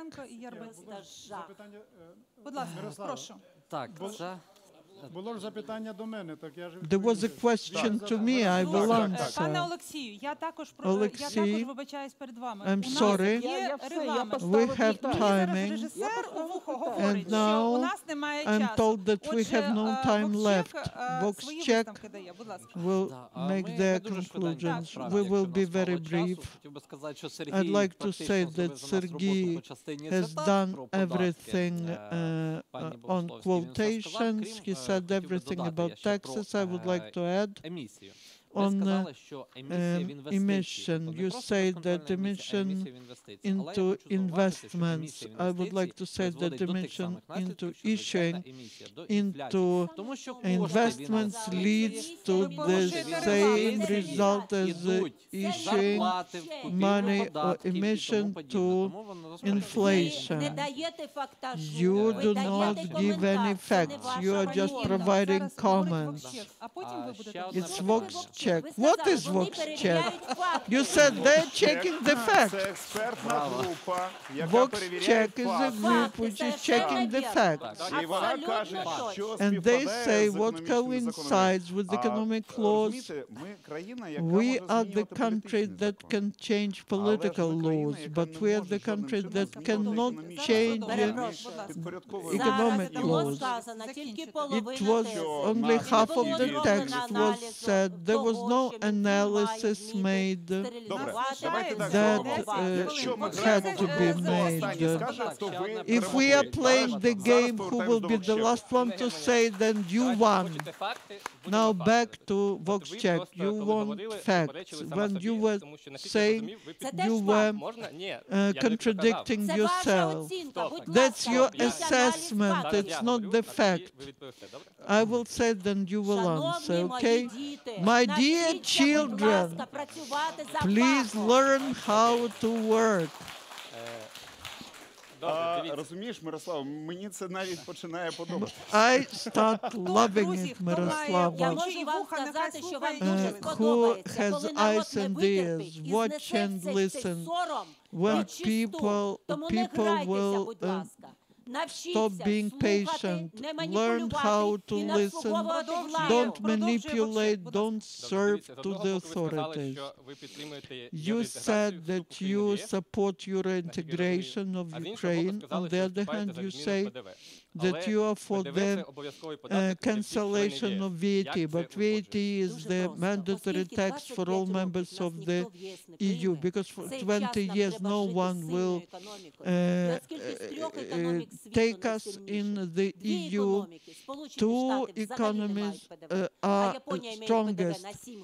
The US doesn't have any VAT, and Japan has VAT only for 7 types of commodities. The expert who has Mr. Lafer, the expert, when he came to Ukraine, he said Ukraine should refuse from the system of taxation that it uses, should switch to sales tax and recollect about 10%, which took the whole Europe into the condition of rich countries. When they became rich, they introduced VAT. And when they introduced VAT, they started distributing what they earned. We need to move towards the rich country, and we need to refuse from this tax horror which kills the business. I would like to announce results of our vote. I would like to answer a question. We have no time. That's you who have no time. I have time. He asked me a question. This is the voting, intermediate voting. I would like to answer the question asked by Garain, inversion by Mr. Garain. The president with the powers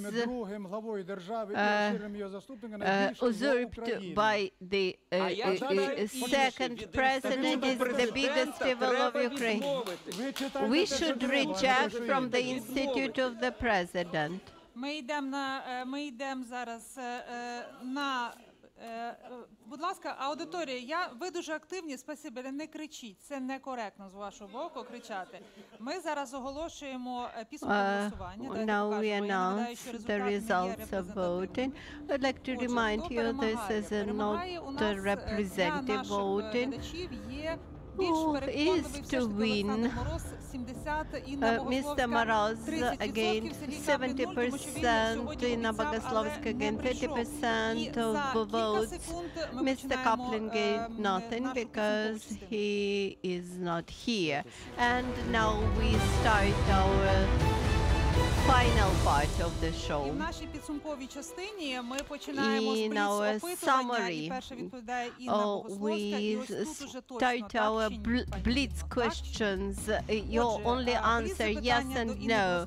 So, Crimean Tatar autonomy in Ukraine, no. whether homophobe can be the president of Ukraine. Yes, Kernes Sodopkin, nobody. Чи ви ведете боротьбу з Юлією Тимошенко уже 15 років? Хто перемагає? It's true that you fight with Tymoshenko, who is to win the report of the temporary commission that she is a criminal. Your temporary union with Yanukovych, was it mistake? No, at that time not. Questions to Mr. Moroz, whether you support the legislative support of the unisex unions when you have understood that Russia is the enemy of Ukraine. Today's Russian leadership takes hostile position towards Ukraine, but the Russian people are not responsible for this. You understood this during Crimea intervention, yes. Whether you cooperated with KGB, yes or no? I was the first Communist Party secretary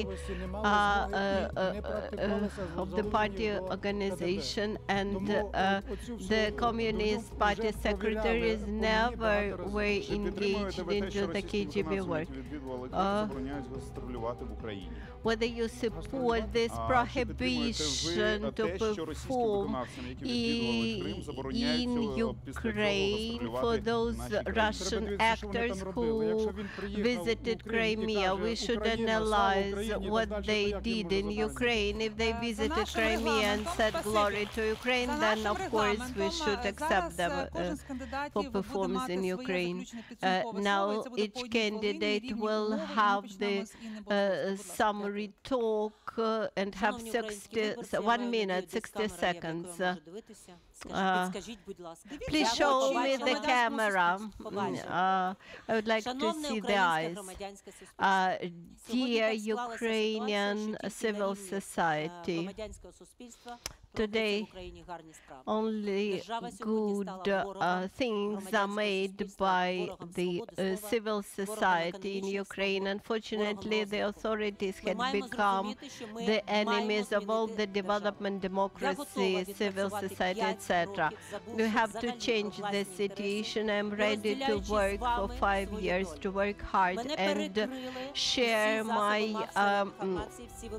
destiny with you. Unfortunately, all channels of communication are closed for me, and now I make a request to all the TV channels, Akhmetov Holding, Pinchuk Holdings, and other TV channels and their owners, and I request to get access to these TV channels and gain public support. Your minute is over. Dear voters, unless we change the system of power, we won't succeed in improving the situation in Ukraine. The current power is leading Ukraine to the total collapse. We have to change the role of the president, just as Germany, Austria have. This is the European model of development and the main slogan for which I stand for more than 20 years. Let us build up Europe and Ukraine, and then we will see how the international relations of Ukraine will look like. And I would like to remind, to answer to Iskander, I have not got the question about Crimean Tatar people. I believe that the problem of Crimean Tatars could be resolved together with the issue of Crimea. what could be added by Sergiy Kaplin if he would visit us. Thank you, dear friends. I'm very grateful to the presidential candidates for the visit and participation in the debates. I hope that you do not feel yourself offended. I'm very grateful to all the experts, to representatives of our branches, Mr. Bystritsky, Mr. Garань, Svetlana Ostapa, Sergey Forsa, Maxim Yakovlev. There are many people to whom we are very grateful, so remain with us. This was the countdown. Dear friends, we will continue on Wednesday. Mr. Moroz wants to thank, I would like to thank for this invitation. We would like to prevent you from making impressions that you protect the positions of today's people in power. On Wednesday, you will have next to 3 candidates. Thank you, dear friends. We will have Nalyvaichenko, Balashov and Besmertny on Wednesday.